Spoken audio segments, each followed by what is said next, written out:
All right, come closer. Tonight we begin in the dry breath of the Egyptian desert, where the sands shift like time and the Nile hums softly in the distance.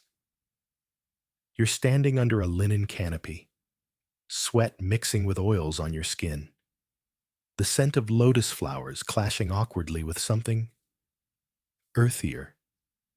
That's not your imagination. Your body's been anointed with perfume, yes, but also, brace yourself, crocodile dung. Because apparently, ancient Egyptian wedding traditions weren't just spiritual, they were experimental. So, before you get comfortable, take a moment to like the video and subscribe, but only if you genuinely enjoy what I do here. Leave a comment with the time and place you're watching this, so I can say a prayer for you and your family. May you be blessed with peace and health from above. Now, dim the lights. Maybe turn on a fan for that soft background hum. And let's ease into tonight's journey together. You're the star of tonight's ceremony, but let's be honest, you don't have much say. Your parents arranged this match when you were still chewing on reeds by the riverbank. You probably haven't exchanged more than a glance with your future spouse. But today, the gods and the paperwork say you're hitched. Around you, the guests gather, dressed in their best white linen. They chant blessings in a language you only half understand, tossing symbolic grains of barley over your head. You try to smile. It's your big day, after all. But the sun is relentless, the air thick with incense, and your new sandals are already digging into your heel. You shift uncomfortably, wondering when you'll be allowed to sit down or eat. The priest leading the ceremony isn't just a holy man. He's a notary. Marriage here isn't about rings and kisses. It's about contracts. You sign your name, or at least draw a decent bird symbol, on a piece of papyrus that states exactly how many sacks of grain, livestock, and household goods your spouse's family owes yours, and vice versa. Romantic, right? You might think love is what brought people together in ancient Egypt. But in truth, love was a luxury. Marriage, that was economics. It was about merging property, building alliances, and ensuring the right people inherited your cows and your gods. You'd be shocked how often a good relationship with the deity Amun could be the deciding factor in a marriage negotiation. Now let's talk outfits. You're wearing what looks like a glorified bedsheet, tied strategically to allow airflow. Your partner looks the same, maybe with a beaded collar or a golden bangle. If they're fancy, makeup is not just allowed, it's encouraged. Men and women alike wore thick black kohl around their eyes, both for fashion and to ward off the evil eye. Ironically, it also works pretty well as sunscreen, SPF Anubis. The gifts come next. And here's where things get a little intense. Your family may present jars of beer, date cakes, or even a mummified ibis as an offering to your in-laws. One awkward uncle is definitely drunk. A child gets too close to the ceremonial fire. Someone starts chanting offbeat, all very on brand. And as if that weren't enough, you're expected to make a pilgrimage with your spouse to the local temple.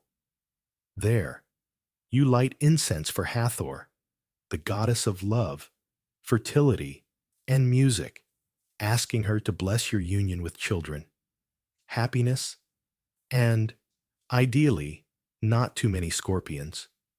You'd think the night ends there, with toasts and togas.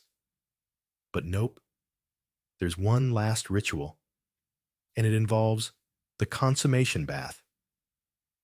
Picture this.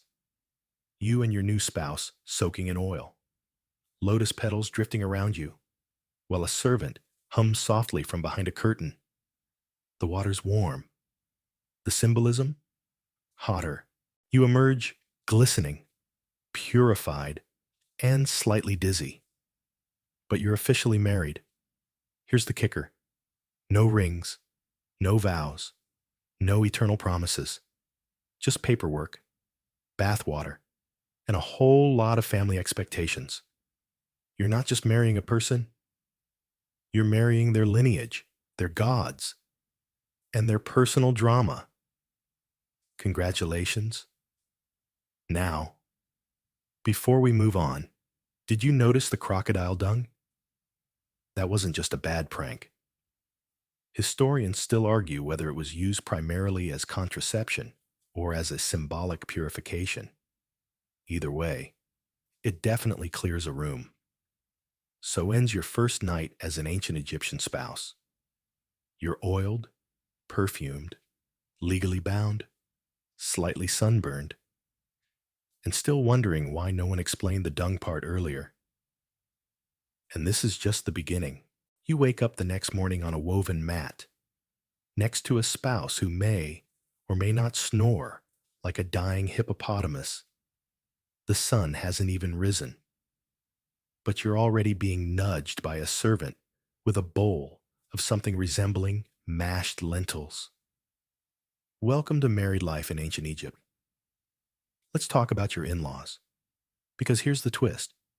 They might also be your cousins or your siblings, maybe both. You're confused? Good. So were the pharaohs. In royal households, keeping it in the family wasn't just accepted, it was expected. The gods were believed to be incestuous. Thank you, Osiris and Isis. So marrying your sister? That was seen as divine mimicry. You're not committing social taboo. You're reinforcing sacred order. At least, that's what everyone says while avoiding eye contact at the wedding feast. But even outside royal circles, close relative marriages weren't rare. Property needed to stay within the family. And the easiest way to avoid pesky inheritance fights with strangers? Just marry someone who already owns half the couch. Of course, not every marriage looked like a family tree folding in on itself. For most commoners like you, cousin marriage was more about convenience than ideology. The village is small, travel is dangerous, and, frankly, people start looking familiar after a few flood seasons. You probably grew up with your future spouse, maybe shared toys, maybe fought over goat milk. And now you share taxes. There's another reason marriages stayed so local. The Nile. That glorious, winding lifeline of Egypt made some communities almost completely isolated. Your town might only be reachable 2 months of the year, thanks to floodwaters and crocodiles. So unless you're into long-distance marriage via reed boat, you're picking from the people you already know. Like, really know. And let's not pretend matchmaking was romantic. Your parents likely hired a go-between, someone who specialized in arranging marriages. Picture a gossip-loving auntie with divine connections and a scroll of everyone's horoscope. She'd visit both households, evaluate economic compatibility, fertility omens, and, critically, how many goats each side could bring to the table. That brings us to something less adorable. Consent. For elite women, there's some evidence of negotiation. But for most girls, especially if they were preteens, decisions were made above their heads. You, as a newlywed girl of 12 or boy of 14, are now expected to manage a household, navigate adult politics, and possibly bear a child before you finish losing your baby teeth. But hey, don't be too glum. There's a silver lining, or at least a linen one. Women in ancient Egypt had more legal rights than in many ancient cultures. Once married, you could own property, initiate divorce, and even sue your husband if he failed to feed you properly. Power move. Still, let's not kid ourselves. Marriage, especially for women, was a survival strategy. You get a roof, food security, and, if lucky, a man who doesn't scream at cats. In return, society expects you to produce children, obey the gods, and never make the neighbors suspicious. Now here's something scholars still wrestle with. Were these cousin marriages driven by love or law? Some texts suggest affection. There are tender poems exchanged between spouses. Others suggest more of a legal chess game with emotional stakes secondary to dowries. The answer? Murky, like the Nile during flood season. And speaking of flood season, let's not forget the role of fertility. That was the goal. Always. Your marriage wasn't considered truly successful until you'd produced a child, preferably a boy. No pressure. Just the entire cosmic order of Ma'at hanging in the balance. You and your new spouse are expected to sleep facing Hathor's temple, symbolically aligning your bodies with fertility blessings. That's the part they do explain. What they don't explain, that your grandmother may have buried a beetle charm under your bed to ensure compliance. Also, don't get too comfortable. Your spouse might take other partners later. And if you're part of a royal family, you might even be the first of several sibling spouses. Hope you get along with the new arrivals. For now, though, it's just you, your strange-smelling partner, your contract scroll, and the sudden realization that love in ancient Egypt was rarely simple and never boring. You don't realize it yet, but the most dangerous thing in your marriage isn't your in-laws. It's the paperwork. That papyrus contract you signed under the blazing sun. That was just the beginning. Because in ancient Egypt, love may have been optional, but legal protection was mandatory. Every marriage was wrapped in layers of contracts, dowries, clauses, and, yes, curses, some of which might activate if you forget an anniversary. No pressure. Your marriage agreement outlines exactly what you're entitled to. How many sacks of barley? What portion of the house belongs to you?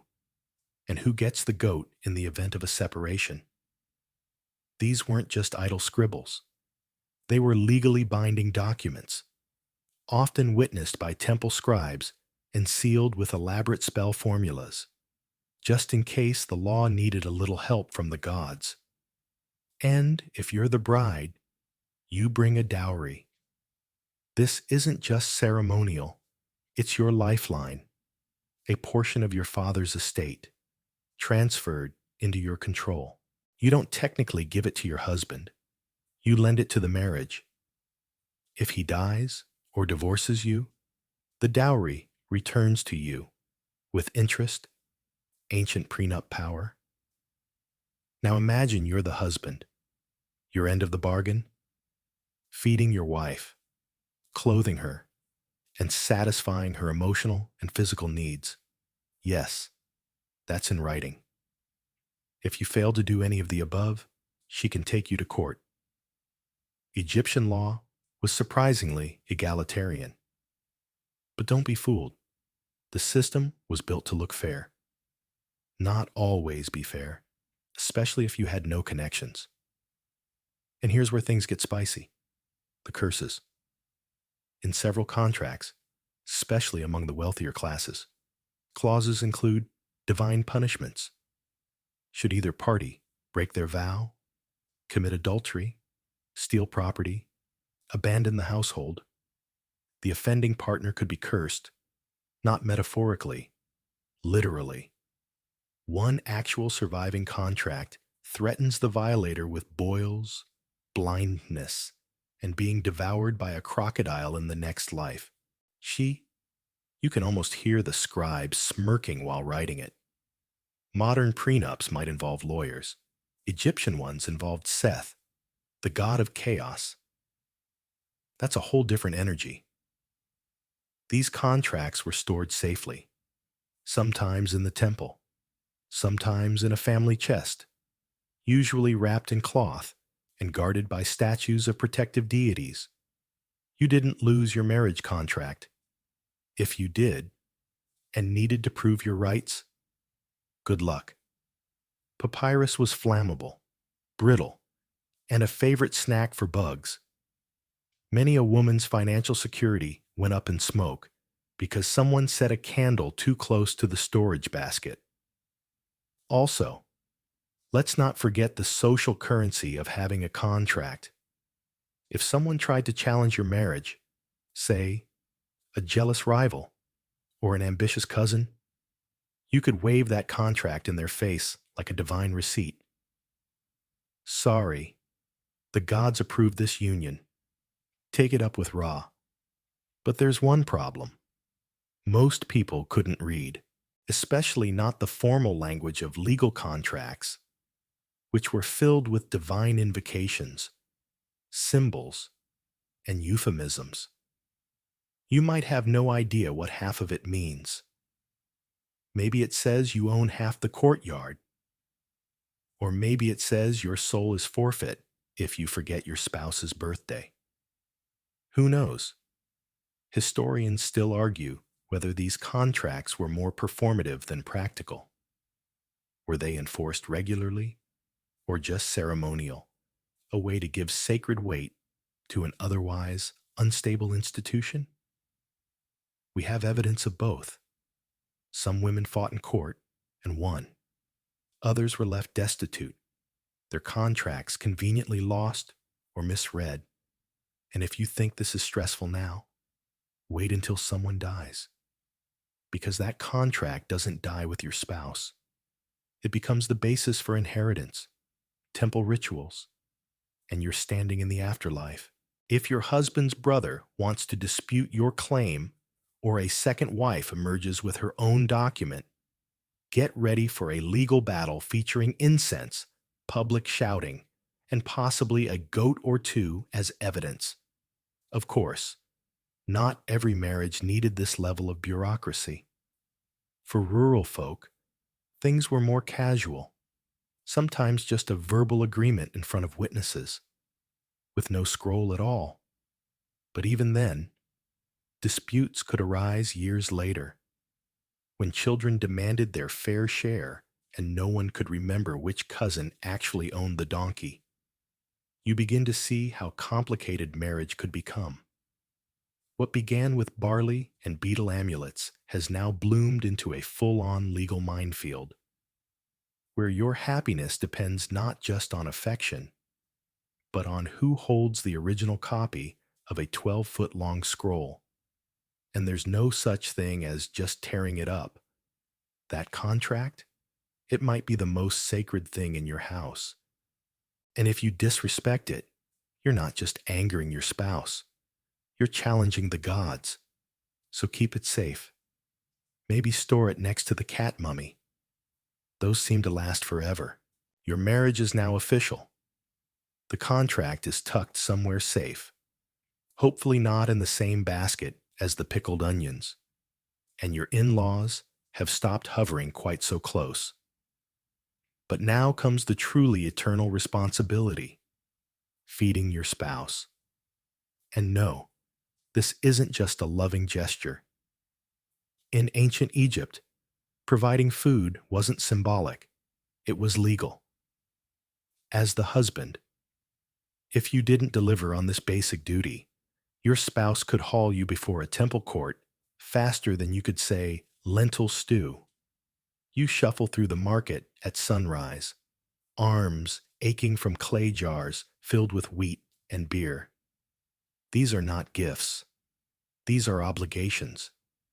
Your household is a functioning unit, and the most visible proof that you're upholding your marriage contract is what's sitting in your pantry. Forget diamonds. Happiness is measured in full granaries. But before you despair, remember, food in Egypt wasn't just survival, it was sacred. Bread and beer were considered divine gifts from Osiris himself. Your offering of grain to your spouse is not unlike a priest's offering at the temple. It's holy, nourishing, and, occasionally, infested with weevils. You do your best. Meals in your home are modest but deliberate.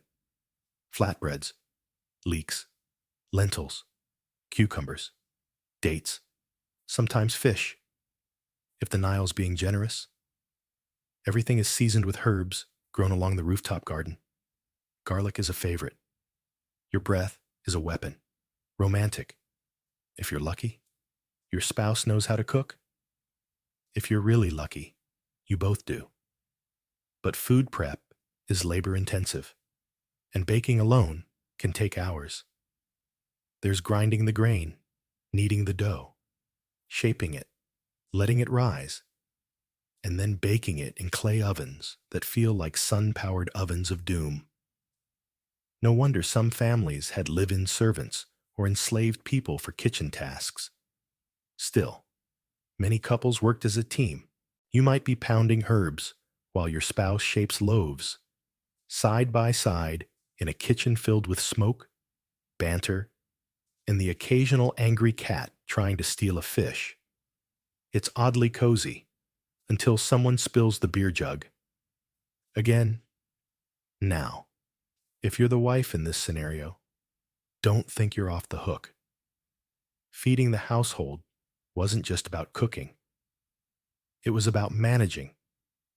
You controlled the pantry, planned the rations, and ensured no one, including your spouse, dipped into the next month's barley reserves early. You were the CEO of the kitchen economy. Some wives even ran their own side businesses, selling beer, brewing perfume, weaving linens.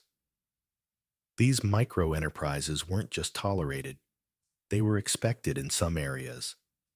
So if you find yourself bartering with the neighbor over baskets of chickpeas, congratulations, you're contributing to your household's GDP.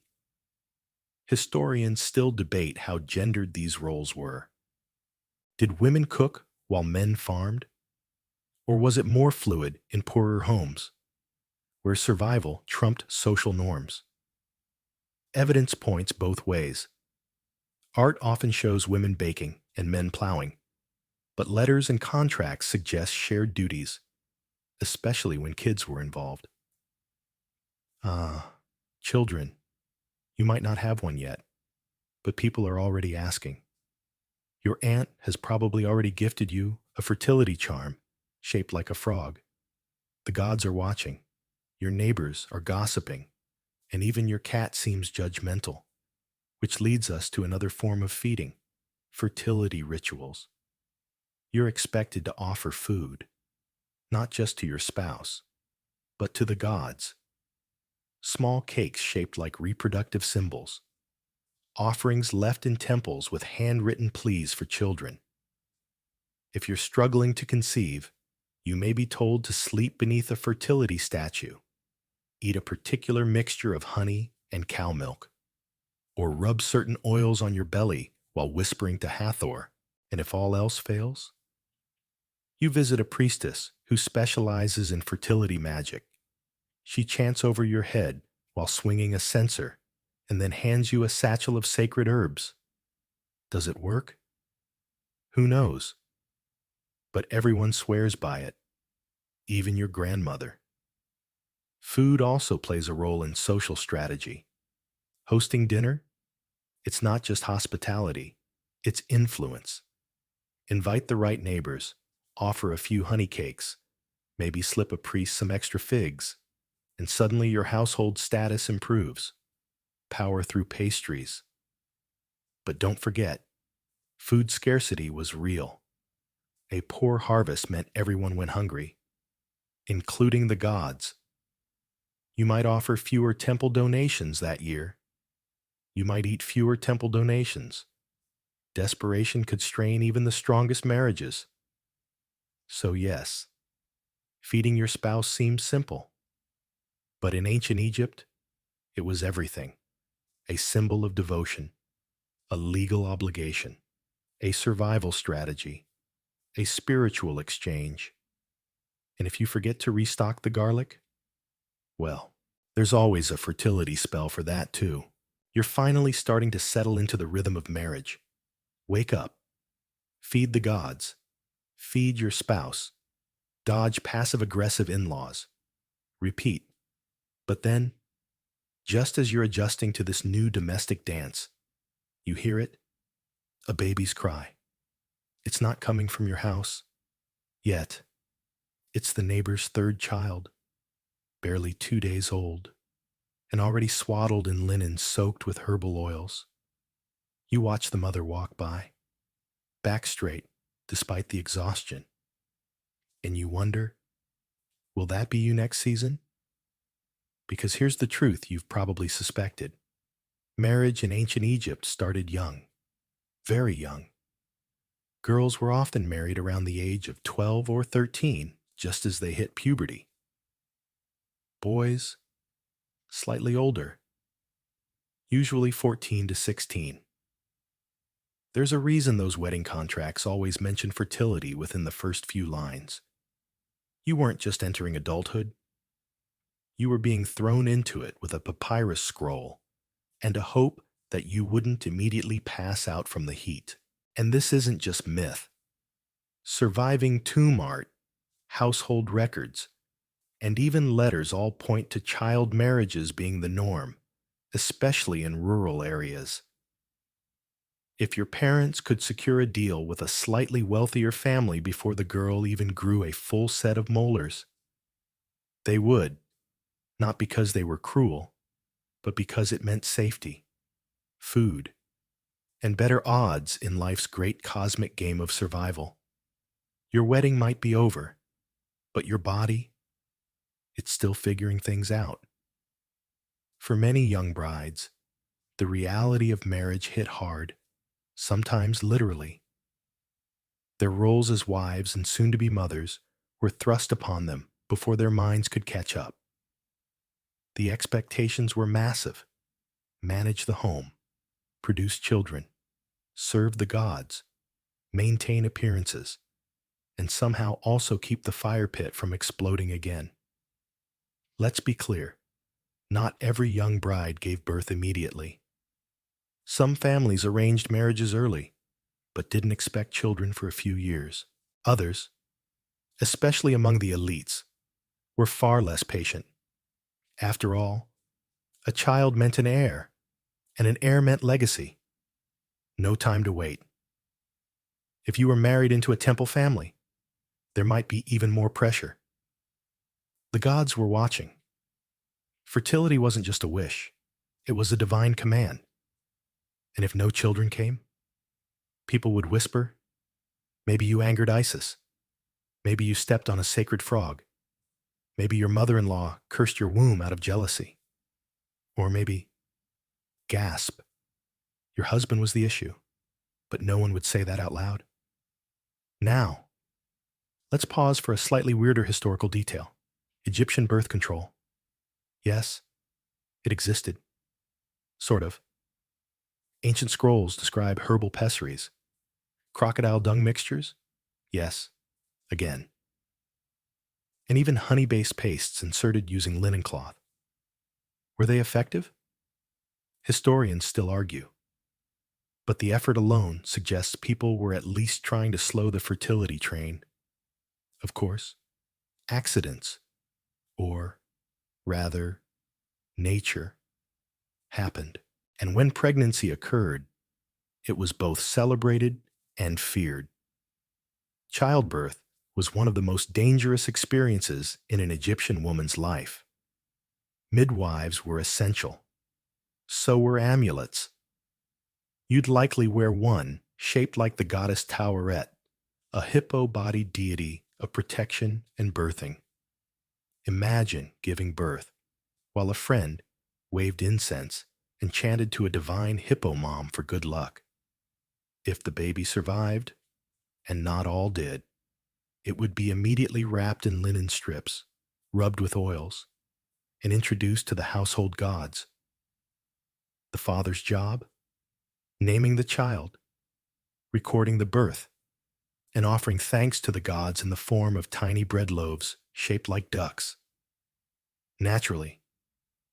But the emotional toll? Real. Imagine being 12, already married, possibly pregnant, and expected to raise a child in a house full of judgmental cats, erratic floods, and nosy neighbors who will definitely count how many times your baby sneezes. And if you didn't have children at all, that was the real heartbreak. Infertility wasn't just a medical issue, it was a social curse. Women were blamed. Families distanced themselves. Some women turned to temple magic, others to divorce. Some were replaced by younger, more fruitful wives, because despite the poetry, the prayers, and the perfume, ancient Egyptian marriage had one cruel bottom line: reproduction. Still, some couples beat the odds. They stayed together, child or no. They adopted nieces and nephews, raised orphans, or turned their homes into bustling community centers filled with laughter, music, and more bread than anyone could possibly eat. But that was rare. For most, the ticking clock of fertility was relentless, and it started ticking far too soon. By now, your home is full of expectations, of breadcrumbs, and possibly of children, depending on your luck or your curses. But no matter how many pots you juggle, how clean your linen stays, or how obedient your spouse seems to be, one presence continues to hover in your married life: the in-laws. And they don't sleep because some of them are dead. Let's unpack that. In ancient Egypt, the line between the living and the dead was thin. Your parents, still here. Your grandparents, hovering, probably in that corner where the lamp keeps flickering. You may have married into a house with a lovely rooftop, a shared courtyard, and 3 generations of spirits who never left. They don't eat, they don't speak, but they do judge, constantly. It starts with the ancestor stelae, small tablets inscribed with names, blessings, and sometimes oddly specific requests. These were kept in the home, sometimes right above the hearth. Every morning, you offer a little incense, a sip of beer, maybe a scrap of bread, because you never know who's watching. And if the ancestors feel neglected, brace yourself for mysterious fevers, bad harvests, or a plague of frogs. Again, now. If your spouse's family is particularly devout, you'll also be expected to visit their ancestral tombs. These aren't just graves. They're spiritual lounges, carved into rock, decorated with scenes of the afterlife, and often stocked with jars of food and beer. Imagine your modern-day in-laws insisting you spend every weekend cleaning Grandma's mausoleum, restocking her dried fig jars, and politely asking her spirit to please stay benevolent. Every single week. And it doesn't stop with the dead. The living in-laws are arguably worse. Your spouse's mother, for instance, may have once been a priestess of Hathor. She now critiques your incense selection. Loudly. Your brother-in-law has strong opinions about the way you prepare onions. Your father-in-law walks into your home without knocking, declares your courtyard uninspired, and suggests you pray more. You smile. You nod. You die inside. Now imagine this layer of intrusion in a house that is not built for privacy. Egyptian homes often had shared walls, communal courtyards, and flat rooftops where everyone's laundry dried in full view. Your business? is everyone's business, and your marriage might as well be a public play. This is where the real emotional tension brews, because you're trying to be a good spouse. You're trying to honor the gods. And yet, someone is always muttering behind a door curtain about how you don't grind cumin correctly. One curious cultural wrinkle: in many households, the wife stayed in close proximity to her family after marriage, not the husband's. That meant the husband might be the guest, trying to impress his new in-laws, tiptoeing around a mother who believes he's not offering enough temple donations, or a grandmother who refuses to acknowledge his existence until he gifts her a proper alabaster jar. Historians still argue whether this matrilocal tendency, where the husband joins the wife's household, was common or just occasional. Some evidence points to women having greater home-based power, especially in the lower classes. Other scholars argue it was a regional quirk. Either way, if you're living with your in-laws, your personal space now belongs to the family goat. And let's not forget the divine in-laws. You may have prayed to Hathor on your wedding night, but don't ignore Isis. She's watching your fidelity. Bes, the dwarf god, keeps an eye on your bedroom. And Osiris? He's already planning how your heart will be weighed after death. No pressure. Marital harmony, then, is less about you and your spouse and more about managing a multi-generational, multi-dimensional audience of expectations. Your home is a stage. The audience includes spirits, deities, ants, and that one neighbor who somehow knows when you overcook the lentils. Yet for all this interference, there's comfort in the chaos. Family, dead or alive, provides a safety net. If you fall ill, your in-laws might care for the children. If your crops fail, someone will bring barley.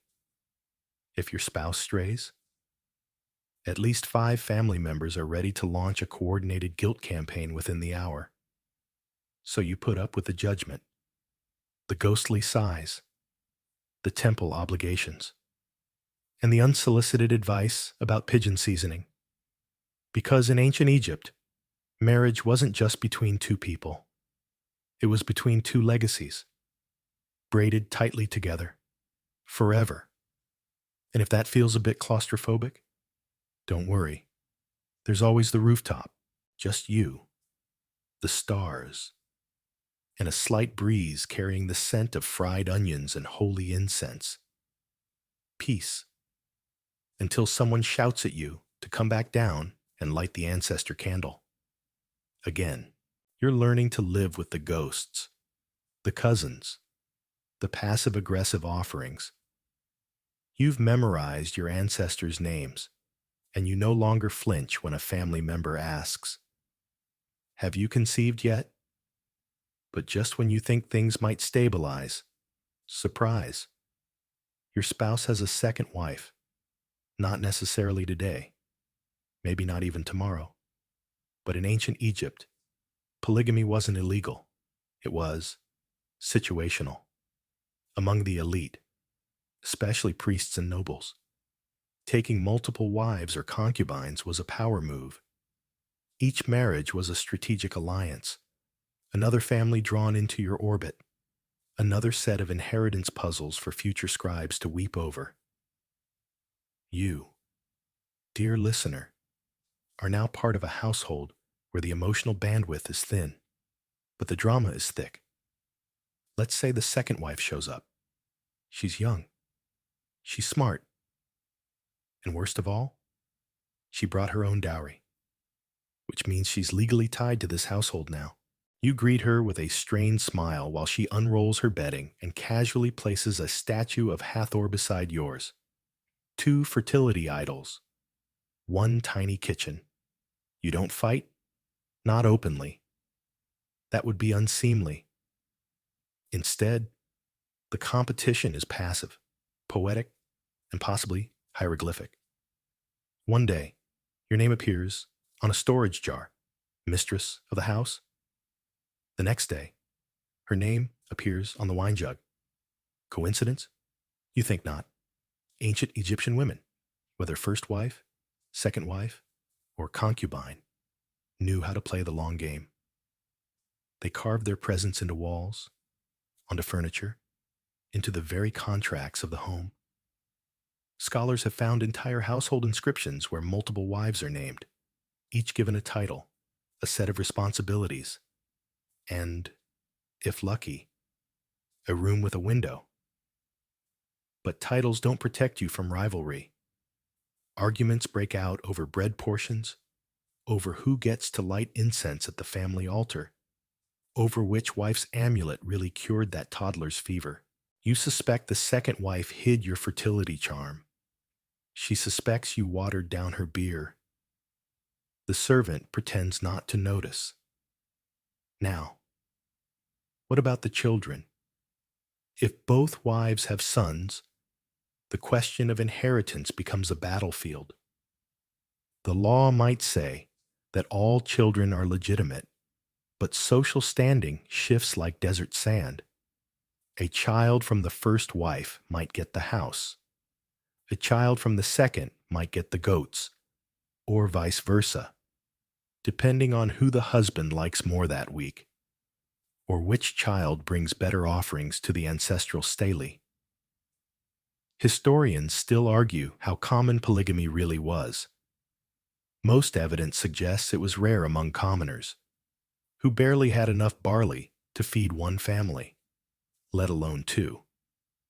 But among wealthier classes, especially where legacy and priesthoods were involved, it was more accepted. More wives meant more alliances. More alliances meant more temple influence. And more temple influence? More afterlife upgrades. And let's not ignore the husbands in this scenario. You'd think he's enjoying himself. 2 wives, twice the bread, twice the foot massages. But no, he's aging rapidly, trying to avoid domestic landmines while keeping the family shrine from catching fire. Every day, he returns from the field to find new hieroglyphs on the courtyard walls, some suspiciously shaped like weeping women or flaming pigeons. If you're that husband, you've also got pressure from the priesthood, because with 2 wives, you're expected to maintain spiritual balance. You better be offering twice the incense, twice the beer, twice the appeasement rituals. The gods are watching, and they don't like favoritism. You start dreaming of a quiet life. 1 wife, no curses, just a garden, a cat, and a reliable bread supply. But it's too late. You're already a player in the sacred game of household diplomacy, where every gesture is a negotiation and every bowl of stew is laced with subtle commentary.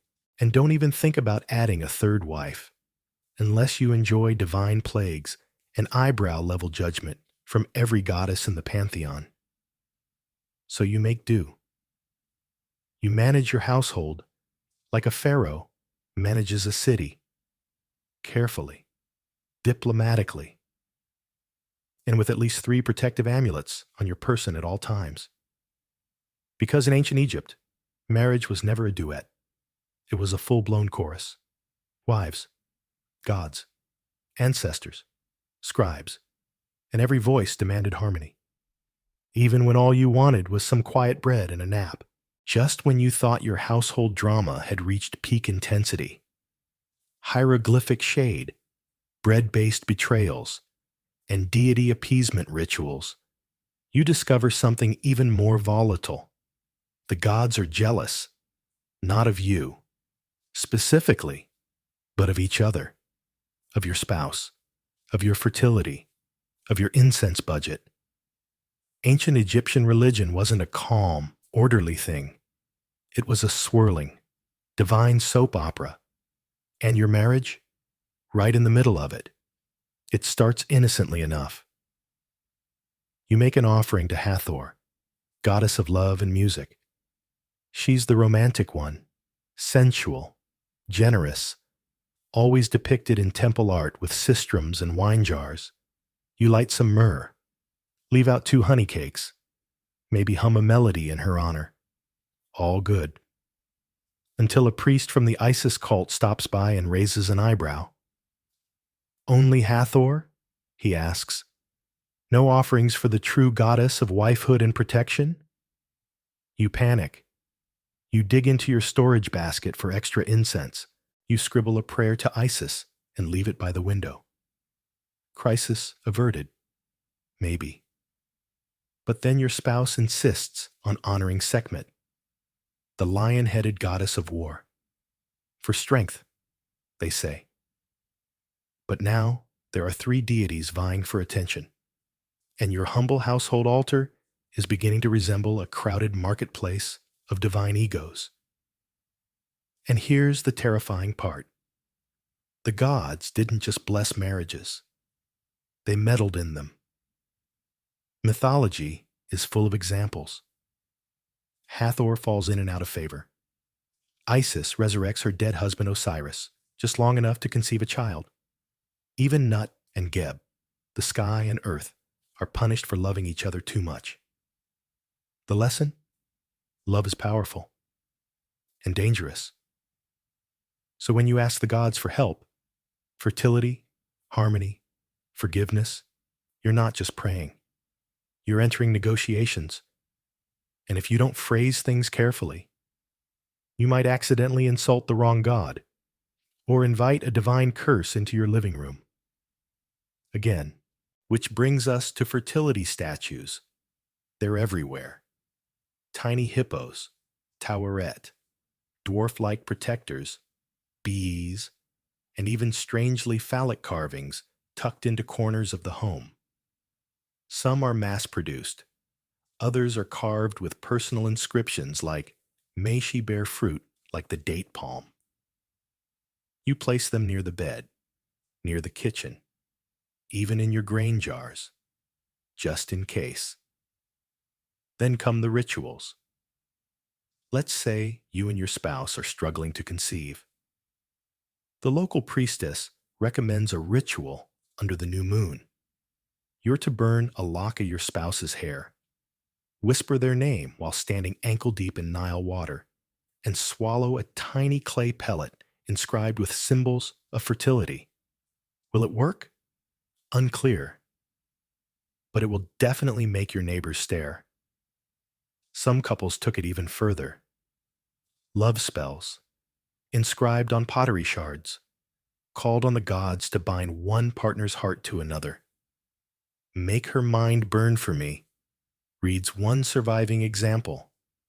Romantic? Maybe. Terrifying? Absolutely.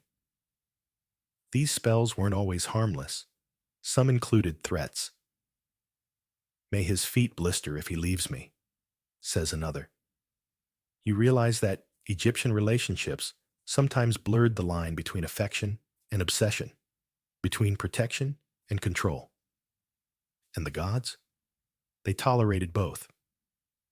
Historians still argue about this duality. Were these fertility rites empowering, or were they instruments of pressure and fear?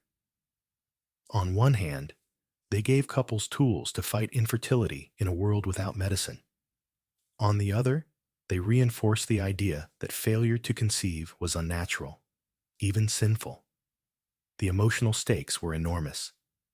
If you succeed, if the gods smile, you are celebrated. Gifts arrive, neighbors congratulate you. The priest offers a special blessing in your name. But if not, you might become a whisper, a warning. The one whose womb was cursed. Even your spouse might grow distant. So you keep the gods happy. You light more incense. You feed the statues. You even bake tiny symbolic loaves shaped like you, just in case empathy helps. And at night, when your spouse sleeps beside you, you stare at the ceiling and wonder, are the gods watching? Are they amused? jealous, waiting. You drift into sleep beneath a sky full of divine eyes, holding your breath between prayers, knowing that in ancient Egypt, love was never simple and never truly private. The sun rises again over your clay brick home, and with it comes a new day of chores, whispers, and divine multitasking. But as you roll out your mat and greet the household cat, you realize something. Your marriage isn't just a romantic contract or a religious gamble. It's also an economy, a battlefield, a bakery, and a miniature temple, all rolled into one. Welcome to your household, an ecosystem where sacred meets stressful, where gods, gossip, and goats all jostle for space. Let's start with the layout. Your home is simple but layered. A central living room, barely wide enough for 2 mats and a pottery bench. A small kitchen at the back, with a bread oven that belches heat like a grumpy sphinx. A staircase leading to the roof, where you dry herbs, store amphorae, and occasionally escape to scream into the night. And everything in it? Shared. Your spouse wanders freely. Your mother-in-law meditates loudly. A neighbor's child bursts in looking for figs. Privacy is not a thing. Your bedroom, if you have one, might double as a pantry, a guest room, and a space to worship Hathor on Wednesdays. You think about building a second story, but your cousin tried that, and the stairs collapsed. He's fine. Mostly. Running this household takes stamina. You rise with the sun, sweep out sand, refill the water jars, and check the grain. Your spouse? Off to work. Maybe farming. Maybe temple service.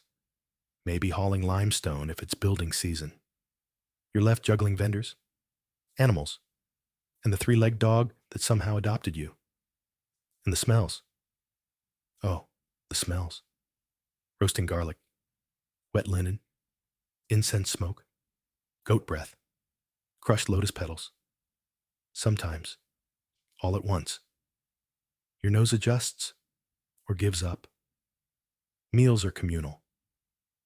Everyone sits cross-legged, scooping food from shared dishes.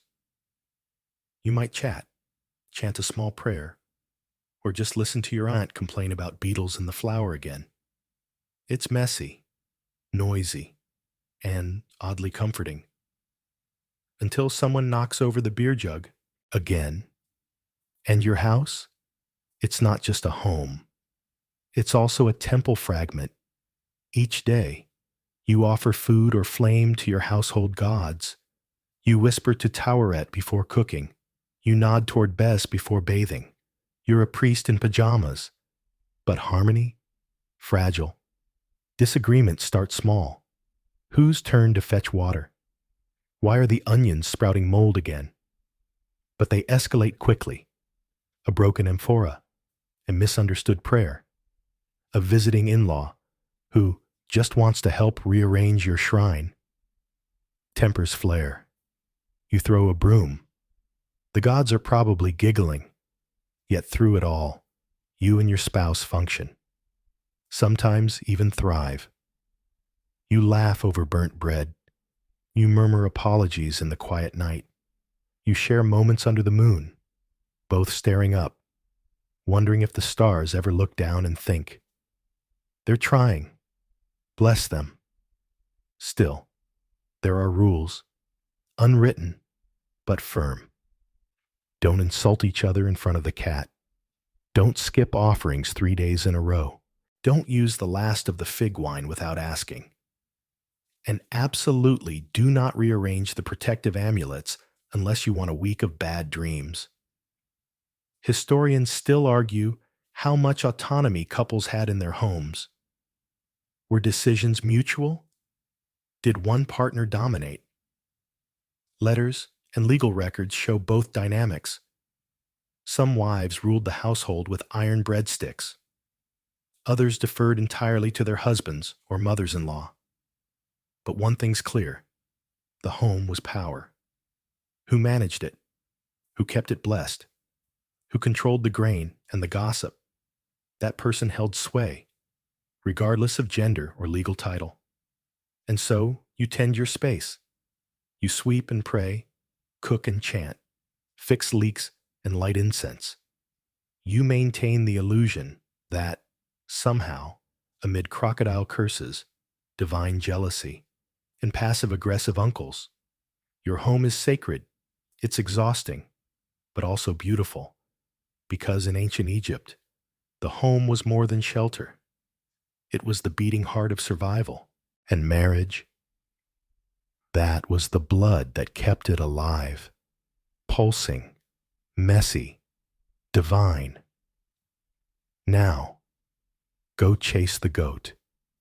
It's eating the temple offering again. You'd think things might calm down eventually. You've adjusted to the bread-based politics, mastered the sacred incense schedule, even found a way to coexist with your in-laws' ghostly commentary. But then, you hear the whisper. Someone in your neighborhood has been unfaithful. And now, everyone's watching everyone just a little more closely. In ancient Egypt, adultery wasn't just a personal betrayal. It was a cosmic offense, a threat to the delicate balance of Ma'at, the divine order. It wasn't always prosecuted equally, and it wasn't always violent. But make no mistake, if you were caught cheating, things could get creatively brutal. Let's say it's you. You've made a mistake, or maybe you've been falsely accused. Either way, the town knows, the priest knows, your spouse definitely knows. The first step? Public humiliation. Unlike modern courtroom drama, Egyptian justice didn't always happen in private. You might be dragged to the village square, your name shouted by a scribe, and your offense etched into a clay tablet for everyone to read. He defiled the bread of his house, it might say, which sounds poetic, until they shave your eyebrows off. Yes, really, for women especially, public shaving of eyebrows, head, sometimes even body hair, was a common punishment. In a society where personal grooming and beauty rituals were tied to status, this was social death. You weren't just marked, you were visibly untouchable. People crossed the street to avoid the shame clinging to you like dust. And if your spouse was the injured party, they had rights. They could divorce you on the spot, claim portions of your property, even demand a public apology carved in stone. In extreme cases, the gods were called in. Temples hosted purification rituals, and in some areas, people believed spirit possession could be the cause or consequence of infidelity. Imagine a ritual where you're forced to kneel before a priest while he calls upon Hathor to burn the desire out of your loins. Not exactly a spa day. Now, were these punishments equally applied? Not at all. Elite men, especially those close to the temple or palace, often escaped with a warning or a bribe. But women, they bore the heavier burden. Even suspicion could ruin their standing. A single rumor whispered into the wrong ear, and a wife could be cast out, her dowry seized, her fertility charms burned as tainted. And if you were wrongly accused, well, good luck clearing your name. Sometimes, a public oath could help. You'd stand barefoot on sacred ground, hold a jar of Nile water, and declare your innocence before the gods. If you lied, it was believed the water would curse you. Boils, infertility, spontaneous bee attacks. So naturally, everyone stared very hard while you drank. Historians still debate the severity of adultery laws. Some argue that punishment was more symbolic than violent. Shaming, fines, spiritual cleansing. Others point to legal scrolls and temple records that suggest stonings, beatings, even forced exile in rare cases. Either way, the message was clear. Your body wasn't just your own. It was part of a sacred contract. Violating it meant threatening the harmony of family, community, and even the gods. So what do people do? They build rituals around fidelity. Couples might share prayers at dawn, carve each other's names onto protective amulets, or place tiny offerings beneath their bed. Tokens meant to bind the heart. Romantic, right? Or maybe a bit terrifying. Love spells. Yes, again, also served as fidelity insurance. May he see no beauty but mine, reads one. May her desire return like the flood. These weren't just sweet nothings. They were magical insurance policies against betrayal. And if your spouse strayed anyway, some wives reportedly retaliated by cursing their husband's sandals, ensuring he stumbled in shame every time he left the house. Others went more direct, taking the affair to temple court and demanding justice in front of the gods. Of course, not every case ended in disaster. Some couples reconciled, performed cleansing rituals together, and tried to reset. But the scar? It lingered. In a world where memory lived in stone, where ancestors whispered through walls, betrayal never fully faded. So you stay careful. You avoid lingering glances at the neighbor with the perfect jawline. You smile politely at the priest's nephew, but never accept more than 2 figs. And every night, before bed, you whisper a simple prayer. Let my house be in balance.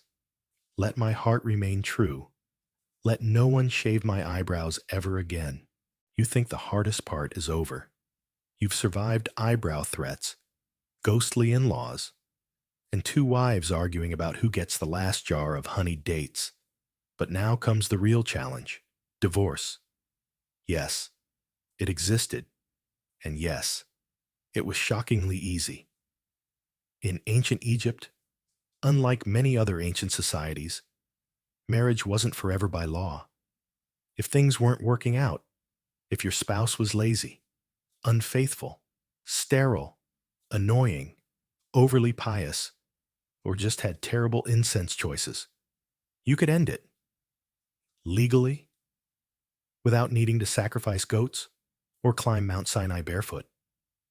You simply declared the relationship finished. That's it. Well, mostly. If you're the husband, you make a verbal declaration in front of witnesses, often with a brief written notice. Something along the lines of, I have released her as a wife. Sometimes, even including the word-for-word phrase, I have divorced her like a woman who has no husband. If you're the wife, same process. If you had a contract and some social standing, remember that dowry from earlier? That's your lifeboat now. If the marriage ends, the woman is entitled to her original dowry plus any agreed upon severance detailed in the marriage contract. It's like a divine prenup. And yes, in many recorded cases, women were the ones initiating divorce. They weren't just abandoned. They walked away, papyrus in hand, and sometimes even sued their exes for unpaid bread rations. Iconic. But don't break out the celebratory palm wine just yet. The divorce itself may be simple. The aftermath, however, is anything but. First off, reputation. You're suddenly a free agent in a world that deeply values stability. Neighbors whisper. In-laws glare. The temple priest might accidentally skip your name during the weekly blessings. You smile through it. even as someone helpfully tells you, maybe Sekhmet cursed your union. Then comes the inheritance drama. If you had children, buckle up. Who gets custody? Who gets the house shrine? Who gets the dried fish collection? These questions are answered by scribes, witnesses, and sometimes biased cousins who suddenly appear as legal experts. Let's say you're the woman leaving. You return to your father's house. Or, if he's passed on, your brother's. You might bring your children with you, but only if your ex doesn't contest. Some fathers raise children alone. Others remarried swiftly to install a new wife as household manager. You're technically free, but rarely independent.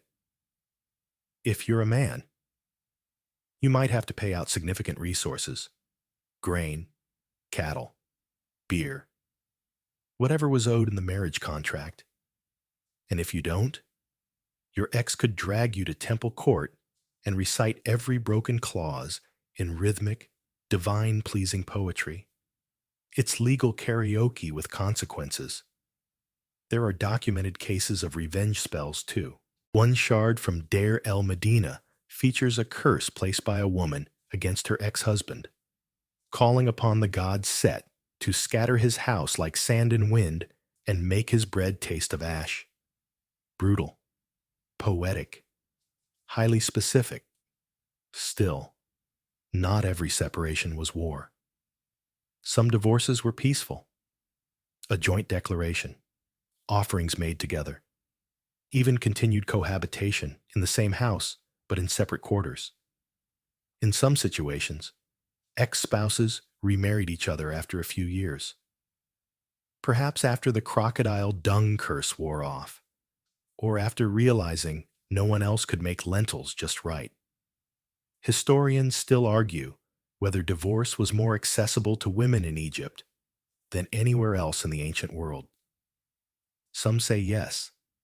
The contracts, the rights, the temple courts all suggest surprising female autonomy. Others argue that, outside the elite class, real agency was limited by economics and reputation. It probably depended on your name, your neighborhood, and your luck with fertility statues. And then there's the afterlife paperwork. Because just when you think you're finally free, you remember that your marriage contract still exists. Some Egyptians believed this document could follow you into the next life. That means if you don't formally unbind the marriage in the proper ritual way, you might be buried side by side anyway. Romantic? Horrifying? Yes. So you return to the temple one last time. You offer a loaf of bread. You say the closing words. The scribe nods. The gods, hopefully, approve. You walk away, contract voided, heart bruised, hands slightly sticky from honey cake, and realize that in ancient Egypt, love was fluid. Marriages could begin with grain and incense and end with grace, or fire, or both. And somewhere in the distance, someone else is lighting a candle for their own wedding tomorrow. Circle of life, circle of drama.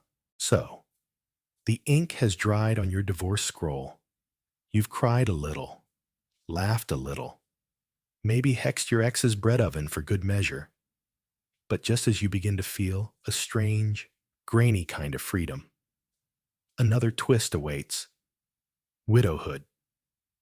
Because in ancient Egypt, death was never really the end, and your marriage, even less so. Let's say your spouse has died. They've been mummified, anointed, blessed, wrapped tighter than a scribe's pen grip, and sealed into a tomb decorated with romantic hieroglyphs. You're still alive, but according to the gods, you're still married. That's right. Your relationship doesn't end when your spouse stops breathing. It just enters a different phase, one involving tomb visits, awkward offerings, and the occasional ghostly visitation during your sleep.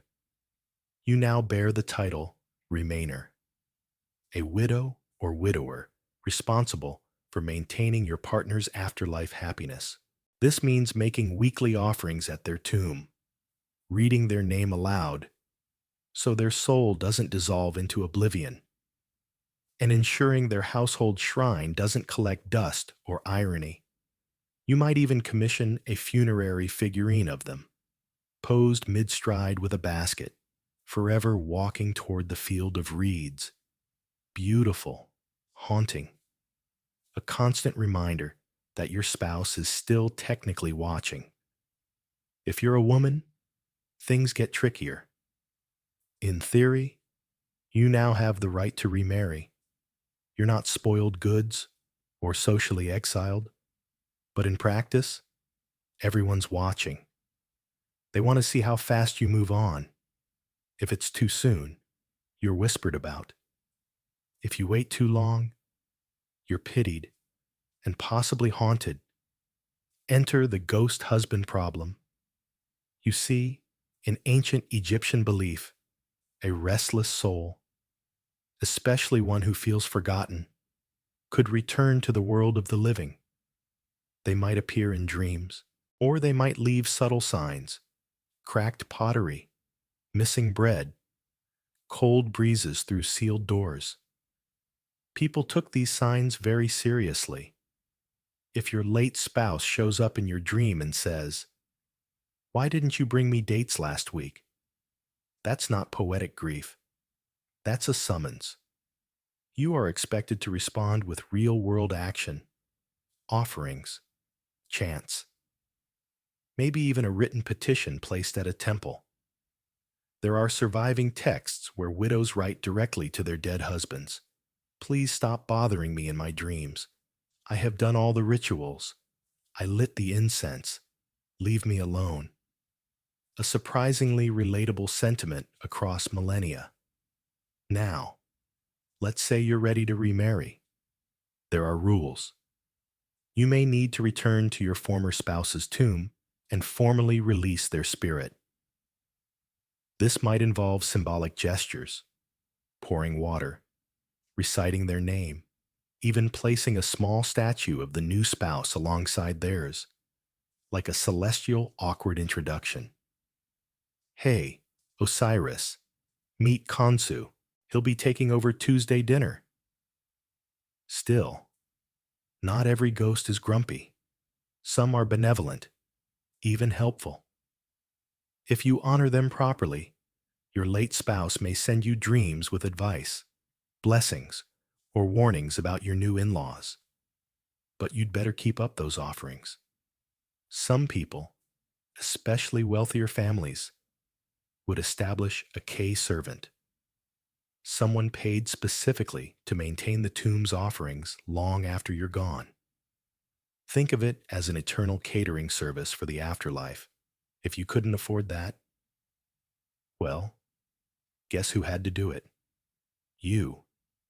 There's another angle here: inheritance and remarriage politics.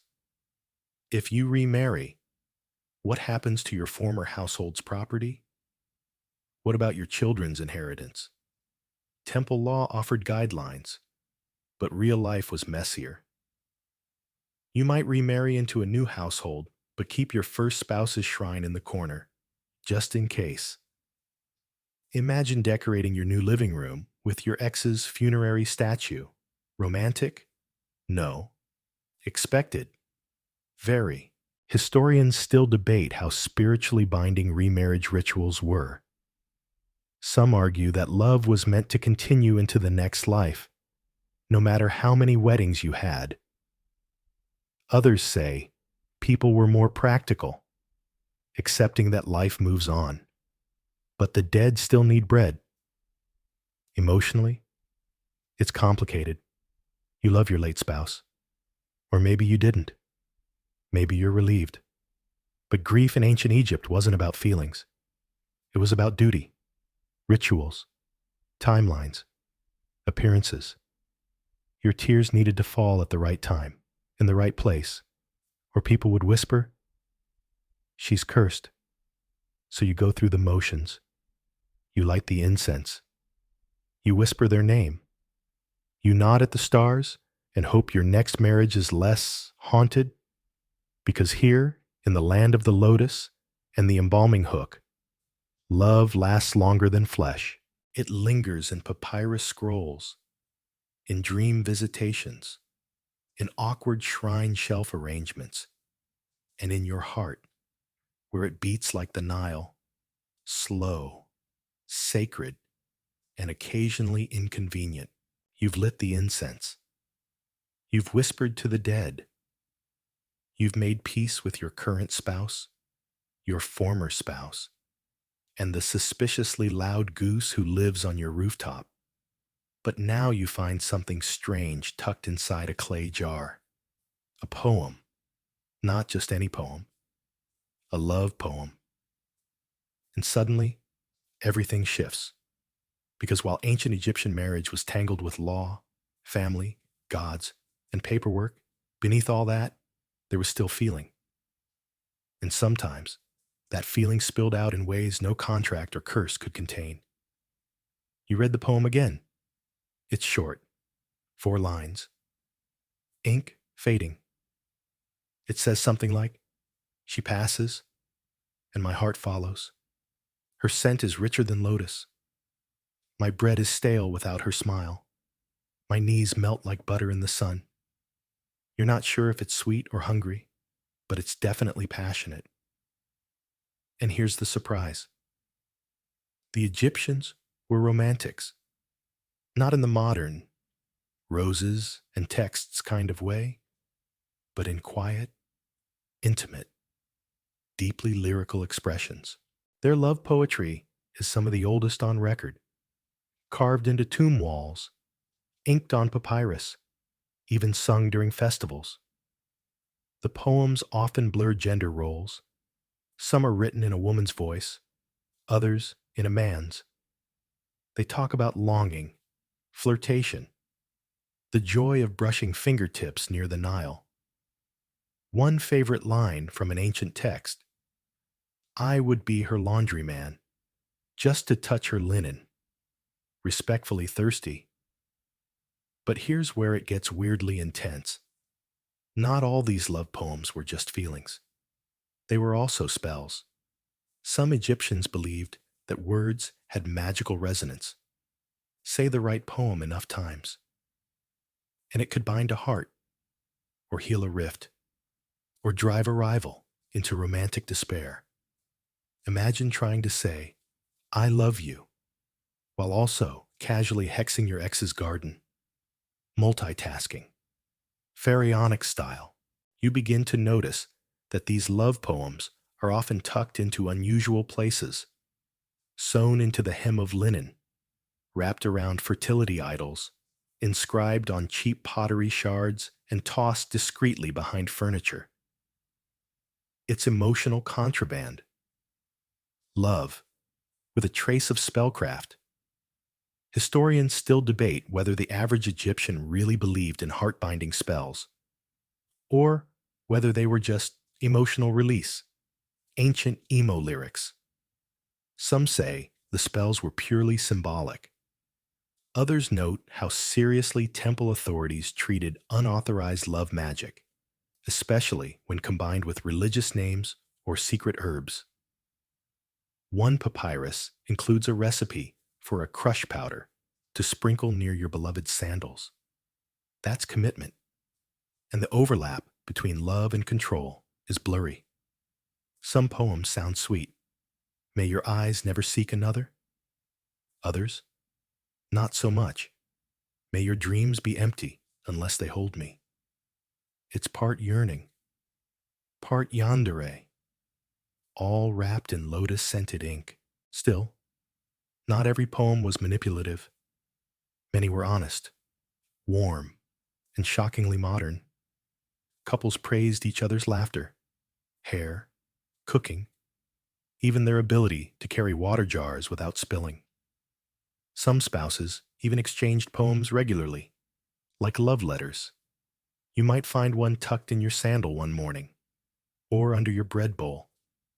Maybe it's from your spouse, maybe from someone else, Either way, your heart does a very un-ASMR flutter, but expressing love was risky.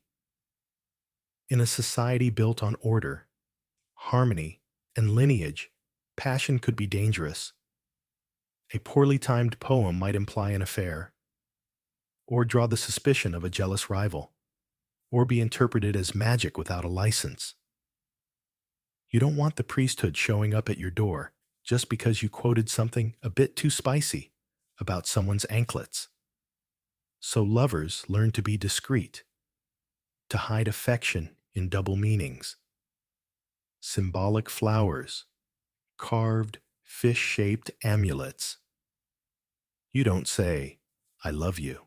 You say, "Your voice is sweeter than sycamore figs." And somehow, that's even more romantic. Some households even had love statues, depicting happy couples sharing wine, music, and leisure. These weren't just decoration. They were prayers, hoping that affection could survive past taxes, tombs, and tantrums. And for many, it did. Despite everything, the contracts, the gods, the ghosts, love bloomed. In sand gardens, in temple courtyards, on rooftops where two people shared figs and stared at the stars, pretending for a moment that the world was quiet. So tonight, you tuck the poem back into its jar. You light a bit of cinnamon bark. You close your eyes and whisper a line of your own, just in case someone, alive or otherwise, is still listening. You've survived contract clauses, ghostly in-laws, fertility statues, shaved eyebrows, and love spells hidden in your bread bowl. You've felt joy. You've endured bureaucracy. And now, finally, you begin to think about the end, not of your marriage, of your life. Because in ancient Egypt, the wedding wasn't the only lifelong bond. Death, too, came with expectations. You and your spouse weren't just partners in life. You were ideally mummified together, placed side by side, and expected to share eternity like it was a shared bed and a shared linen cupboard. But don't get too dreamy just yet. Because preparing for a joined afterlife wasn't romantic pillow talk. It was planning. Expensive, ceremonial, and logistically messy. Let's start with your tomb.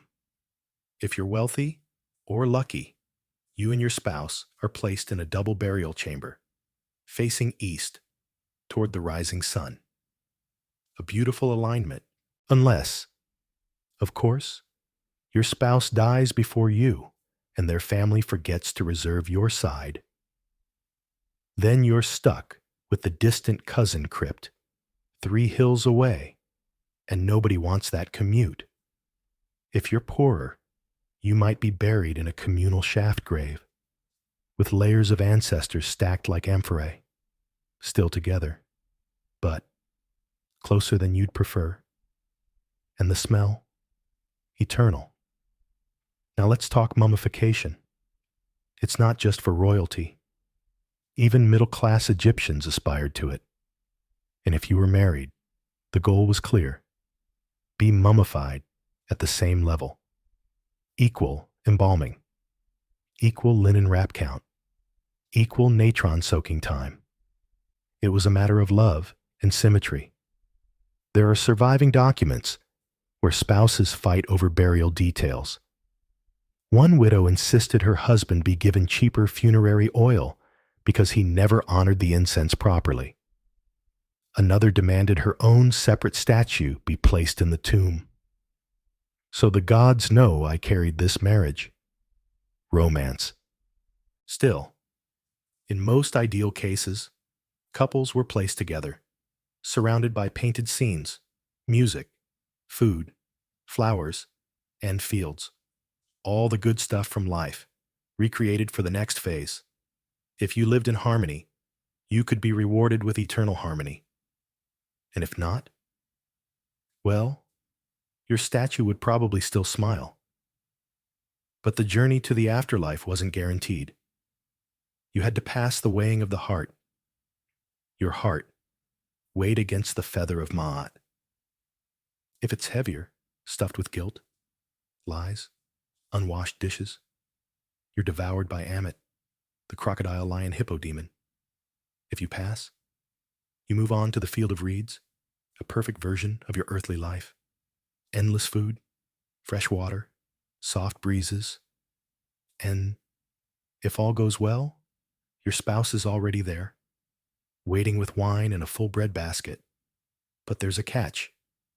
If you divorced, if your contract wasn't annulled properly, if you didn't do the rituals to separate your spiritual bond, you might still be linked eternally. Imagine showing up in paradise, and there's your ex, holding a half-eaten fig and glaring at you from across the papyrus field. Welcome to the awkward afterlife. To avoid this, many people commissioned final stelae, slabs or scrolls, requesting that the gods either bless or sever their bond in the next world. Some asked to walk forever hand in hand. Others, let our hearts rest separately as reeds in different streams, which is ancient Egyptian for we're not on speaking terms. Historians still debate how literally these beliefs were held. Some argue the spiritual logistics were more symbolic. Others insist people truly feared being stuck with their spouse forever, especially if the marriage had ended poorly. Either way, the preparations were real.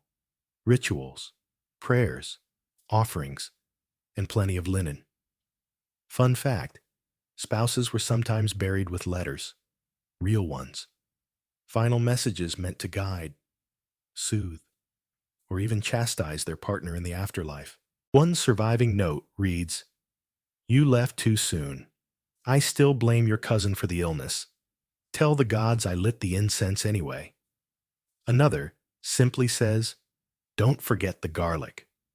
So, you do your part. You organize your afterlife plans.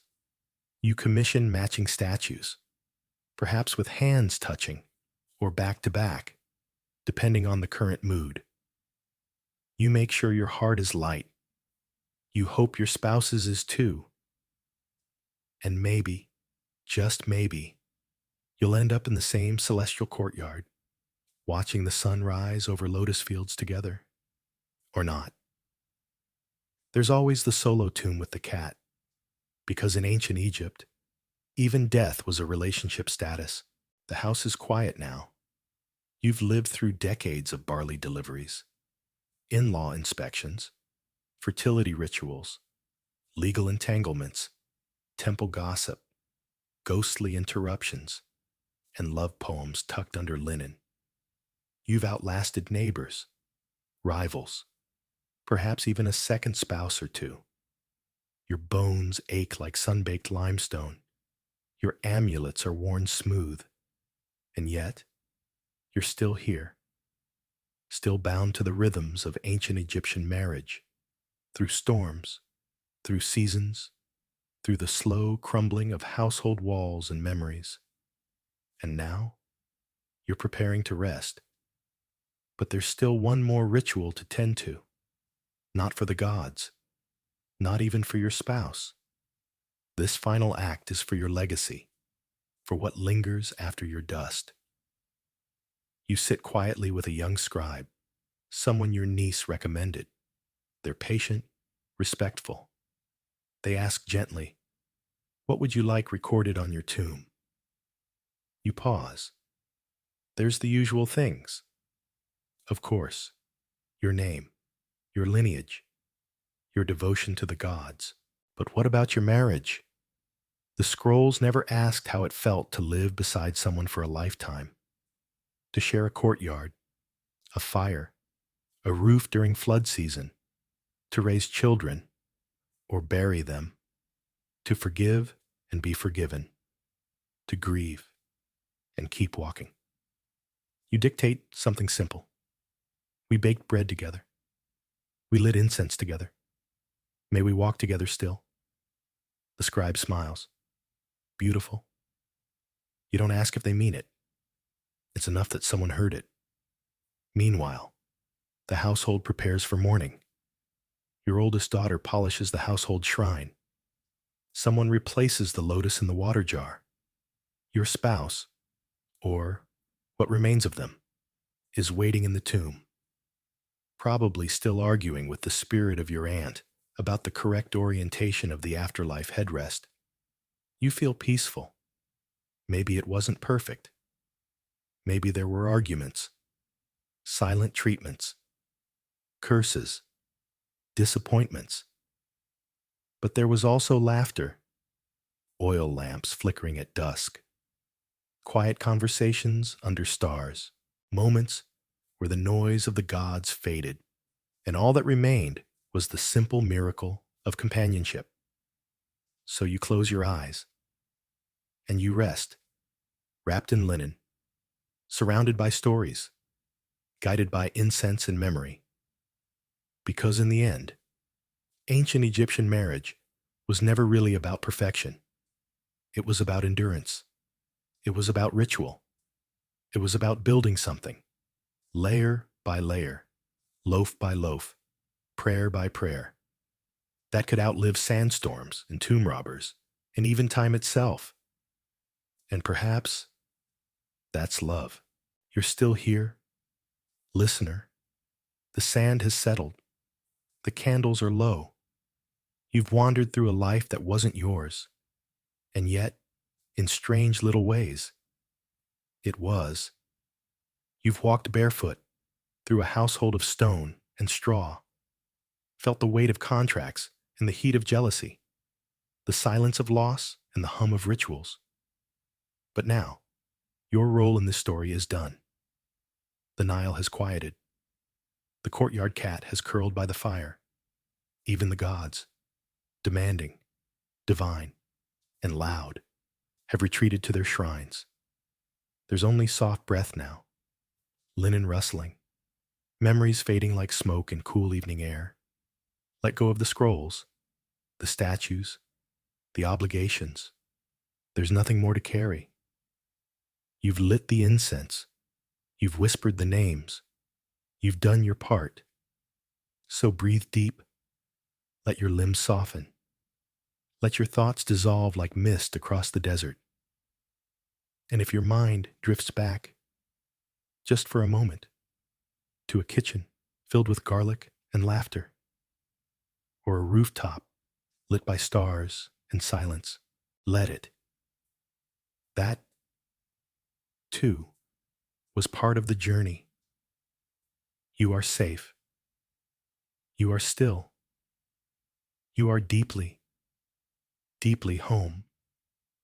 Sleep now, with no gods to please and no bread to bake. Only dreams. Why it sucked to be a farmer along the Nile. We're sinking ankle deep into the squelching muddy banks of the ancient Nile, where life as a farmer isn't exactly the pastoral dream you might imagine.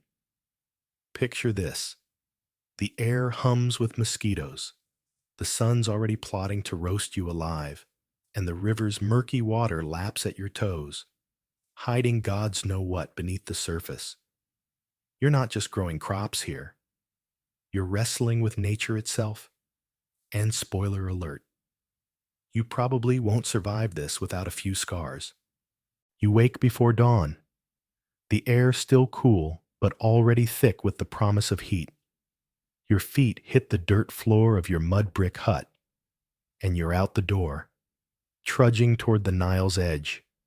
The river's your lifeline, but it's also a moody beast. Every year, it floods, dumping rich, black silt across the fields, perfect for growing wheat, barley, or flax. But here's the catch. The flood's timing and size are anyone's guess. Too much water, and your fields drown. Too little, and your crops wither. You're at the mercy of Hapi, the river god, and he's not exactly taking your calls. Historians note that ancient Egyptians developed basic irrigation systems, like shaddufs and canals, to manage the Nile's flow. But these are labor-intensive and far from foolproof. You're hauling buckets, digging channels, and praying the levees hold. Now, let's talk about that mud. It's not just dirt. It's a sticky, heavy sludge that clings to your legs like a needy toddler. You wade into it, planting seeds by hand, your back screaming with every bend. The silt's fertility is legendary, but working it feels like wrestling a pig in a swamp. And here's a quirky tidbit. Some farmers mixed in crocodile dung as a fertilizer, believing it boosted crop yields. Yeah, you're literally spreading reptile poop, hoping it's the secret sauce for a bumper harvest. Historians still argue whether this was effective or just a smelly superstition. But you don't have the luxury of debate. You're too busy scraping it off your sandals. The Nile's floods aren't just about water, they reshape your entire world. A good flood means abundance, maybe even enough grain to barter for a new tunic. A bad one? Starvation looms. You watch the river like a hawk, checking for signs of its rise, maybe tossing an offering into the water for luck. Your neighbors do the same, and there's a grim camaraderie in it, like you're all passengers on a sinking ship, hoping for a miracle. Oh, and here's a little joke to lighten the mood. Why did the Nile farmer quit? He was tired of getting his feet wet and his hopes dry. Every day's a gamble, and the stakes are your family's survival. You're not just fighting the river, you're battling time. Plant too early, and the flood washes your seeds away. Too late, and the growing season's shot. You've got no almanac, no weather app, just gut instinct and stories from your grandfather about that one flood that ruined everything. The mud's your canvas, but it's also your enemy, caking your skin, clogging your tools, and turning every step into a slog. And don't even think about a day off. Slacking means empty bellies come winter. As the sun climbs, the heat starts to press down. A reminder that the Nile's gift comes with a price. You're not just a farmer, you're a survivor, stitching together a life from silt and sweat. The river's your master, and you're learning fast that it doesn't care about your dreams. But for now, you keep moving, one muddy step at a time, because stopping isn't an option. You're back at the Nile's edge, the morning haze barely lifting as you heft a heavy bucket, the rope of the shadduf creaking under the strain. The river's surface ripples, and you catch a glint. Something long and scaly slides beneath the water. Crocodiles. Your heart skips, but you can't stop. You need that water to irrigate your fields. And standing still won't make those toothy neighbors any friendlier. Life as a Nile farmer means sharing your workplace with creatures that see you as lunch. The ancient Egyptians revered crocodiles, even mummifying some as offerings to Sobek, the crocodile god. But out here, you're not feeling the reverence, just the sweat on your brow and the itch of fear. You dip the bucket, eyes darting to the reeds. Crocodiles aren't the only threat. Hippos lurk nearby, and they're no cuddly river horses. One wrong step, and a hippo's jaws can snap you like a twig. You've heard stories of farmers who didn't make it home, their families left to mourn and starve. Yet, you keep working, because the alternative is letting your crops die. The Nile's water is life, but it's also a gauntlet.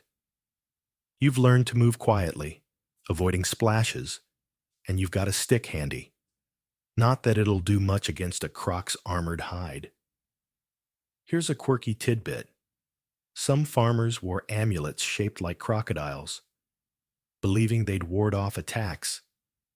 You've got one dangling from your neck, a chipped stone carving that's probably worthless. But you're not taking chances.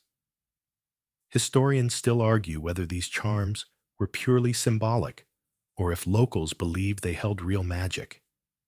Either way, you mutter a prayer to Sobek every time you approach the water, hoping he's in a good mood.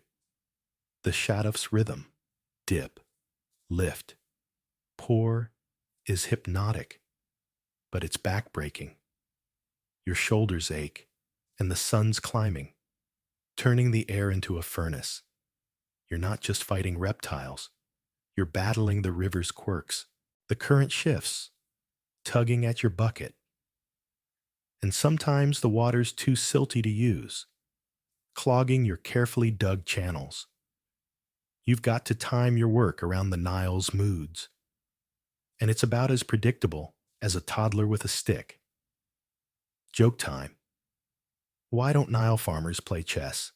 Because the river's always moving their pieces. Your family depends on this water, and so does the village.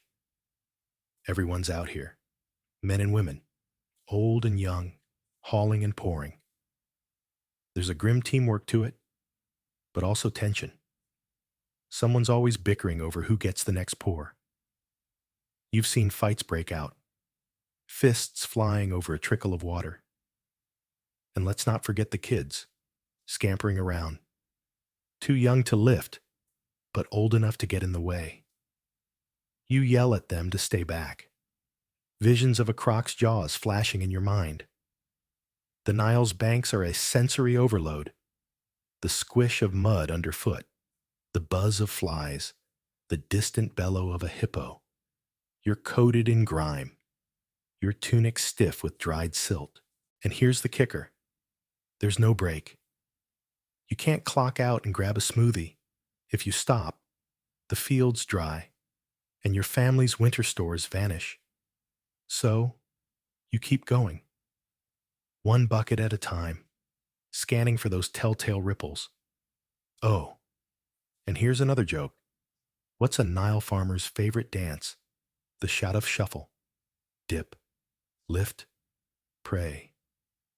As noon approaches, the heat's a physical weight, and the crocodiles are getting bolder, basking on the banks. You're not just a farmer. You're a tightrope walker, balancing survival against a river full of teeth. Remember that muddy slog from dawn? This is worse. You're not only wrestling the Nile's silt now, you're dodging its predators, all while keeping your fields alive. The amulet around your neck swings as you work, a small, desperate hope that you'll make it through another day. You're out in the fields now, the Nile a shimmering ribbon in the distance, but its muddy gift is long behind you. The sun's a relentless hammer, pounding you into the earth as you shuffle through rows of half-grown wheat. Your skin's tight, baked to a crisp, and there's no cloud in sight to offer mercy. Shade? Forget it. The nearest tree is a scraggly acacia, too far to justify the trek. As a Nile farmer, you're not just growing crops, you're surviving a solar oven. Ancient Egyptian records show farmers worked from dawn to dusk, with no concept of a weekend, their lives tied to the sun's brutal rhythm. You're learning fast that sun-kissed is a cruel euphemism. You wipe sweat from your brow, leaving a smear of dust. Your tunic's a rag, soaked through, and your sandals are caked with that familiar Nile mud. Remember that slog from dawn?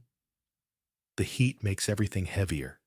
Your steps, your thoughts, your hope for a decent harvest. You've got a water skin, but it's half empty, and the Nile's too far to refill without losing hours. Thirst claws at your throat, but you ration sips like a miser. Here's a quirky tidbit. Some farmers chewed on lotus roots, believing they cooled the body. You've tried it. Tastes like swampy regret, but you'll take any edge. Historians still argue whether heat stroke was a major killer for Nile farmers or if they adapted over generations. Either way, you're feeling every degree, your head throbbing as you bend to check a wilting stalk. The sun doesn't care about your prayers to Ra, the sun god, who's supposed to be on your side. You mutter to him anyway, half sarcastic, because what else can you do? The fields stretch endlessly, a sea of green under a sky that's too blue, too bright, too everything. Let's lighten the mood with a joke. Why's the Nile farmer always sweaty? Because the sun's his boss, and it's got no chill. You'd laugh, but your lips are cracked, and smiling hurts. You keep moving, checking plants, pulling weeds, your hands blistered from the wooden hoe. The tools are primitive, stone blades, wooden handles, and they're as likely to break as help. Every swing's a gamble, and your back's keeping score. You're not just fighting heat, you're battling exhaustion, the kind that seeps into your bones. Your family's out here too, scattered across the fields. Your kids, barely old enough to hold a hoe, mimic your motions, their small faces red from the sun. You hate seeing them suffer, but there's no choice. Every hand counts. Your spouse is nearby, tugging weeds with a grim focus. Nobody talks much.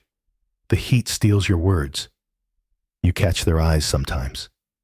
A silent agreement that this is your life, for better or worse. Mostly worse. The sun's not just a physical threat. It's psychological. It's always there, watching, judging. You've heard tales of farmers who snapped, wandering into the desert to meet Ra. You get it. The heat makes you see things, shimmering mirages, shadows that aren't there. Another joke. What's a Nile farmer's favorite song? Here Comes the Sun, because it's the only one he knows? You shake your head, refocusing on the crops. These plants are your lifeline, your ticket to food, barter, maybe a scrap of respect in the village. As noon hits, the heat's a living thing, wrapping you in a suffocating hug. You pause, squinting at the horizon, hoping for a breeze that never comes. Your water skin's nearly dry, and the lotus roots worn off. You're not just a farmer, you're a sun-baked warrior, fighting a battle you can't win.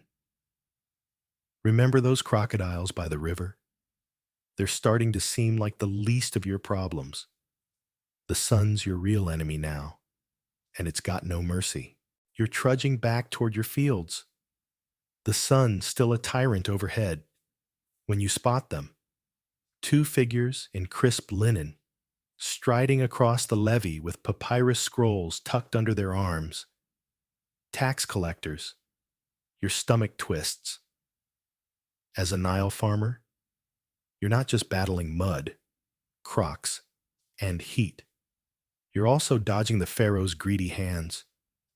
These scribes, with their smug smiles and clean sandals, are here to claim a chunk of your harvest, and they don't care if your kids go hungry. Ancient Egyptian records, like the Wilbur Papyrus, show taxes could take up to a third of a farmer's yield, payable in grain or flax. You've been dreading this visit all season. You wipe your sweaty palms on your tunic, still crusty from that Nile mud. Remember that slog? The scribes stop, eyeing your fields with the cold precision of vultures. One unrolls his scroll, muttering numbers, while the other paces, counting stalks. You stand there, heart pounding, knowing every word they scribble could mean less food for your family. They're not just taking grain, they're taking your labor, your sleepless nights, your prayers to Hapi. And here's the kicker. They expect you to thank them for the privilege, as if feeding the pharaoh's court is your life's purpose. Here's a quirky tidbit. Some farmers hid grain in secret pits, hoping to dodge the taxman's tally. You've thought about it, digging a hole under your hut, but the risk is steep. Get caught, and you're flogged or worse. Historians still argue whether these hidden stashes were common or just desperate acts by a few.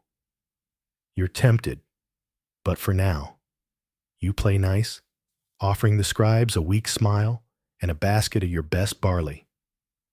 They barely nod, already calculating your debt to the crown. Let's ease the tension with a joke. Why's the tax collector so unpopular?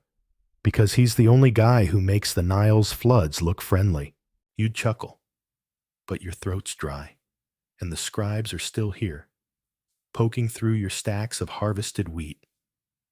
You try to explain the bad flood last year, how the yield's thin, but they cut you off. Pharaoh's storehouses don't run on excuses. One snaps. You bite your tongue, because arguing's like spitting into the wind, pointless and messy. The tax system's a beast. You don't pay in coin. There's no such thing. It's all barter, measured in sacks of grain or bundles of flax. The scribes decide what's fair, and fair always tilts toward the palace. You're not just a farmer. You're a pawn in a game where the rules are stacked against you. Your neighbors are in the same boat, whispering about a guy who bribed a scribe with a goat. You don't have a goat, and even if you did, you're not sure it'd work. The scribes linger, making you haul out every sack for inspection. Your kids watch from a distance, too scared to come closer. You catch your spouse's eye. Both of you, silently cursing these linen-clad leeches. Another joke.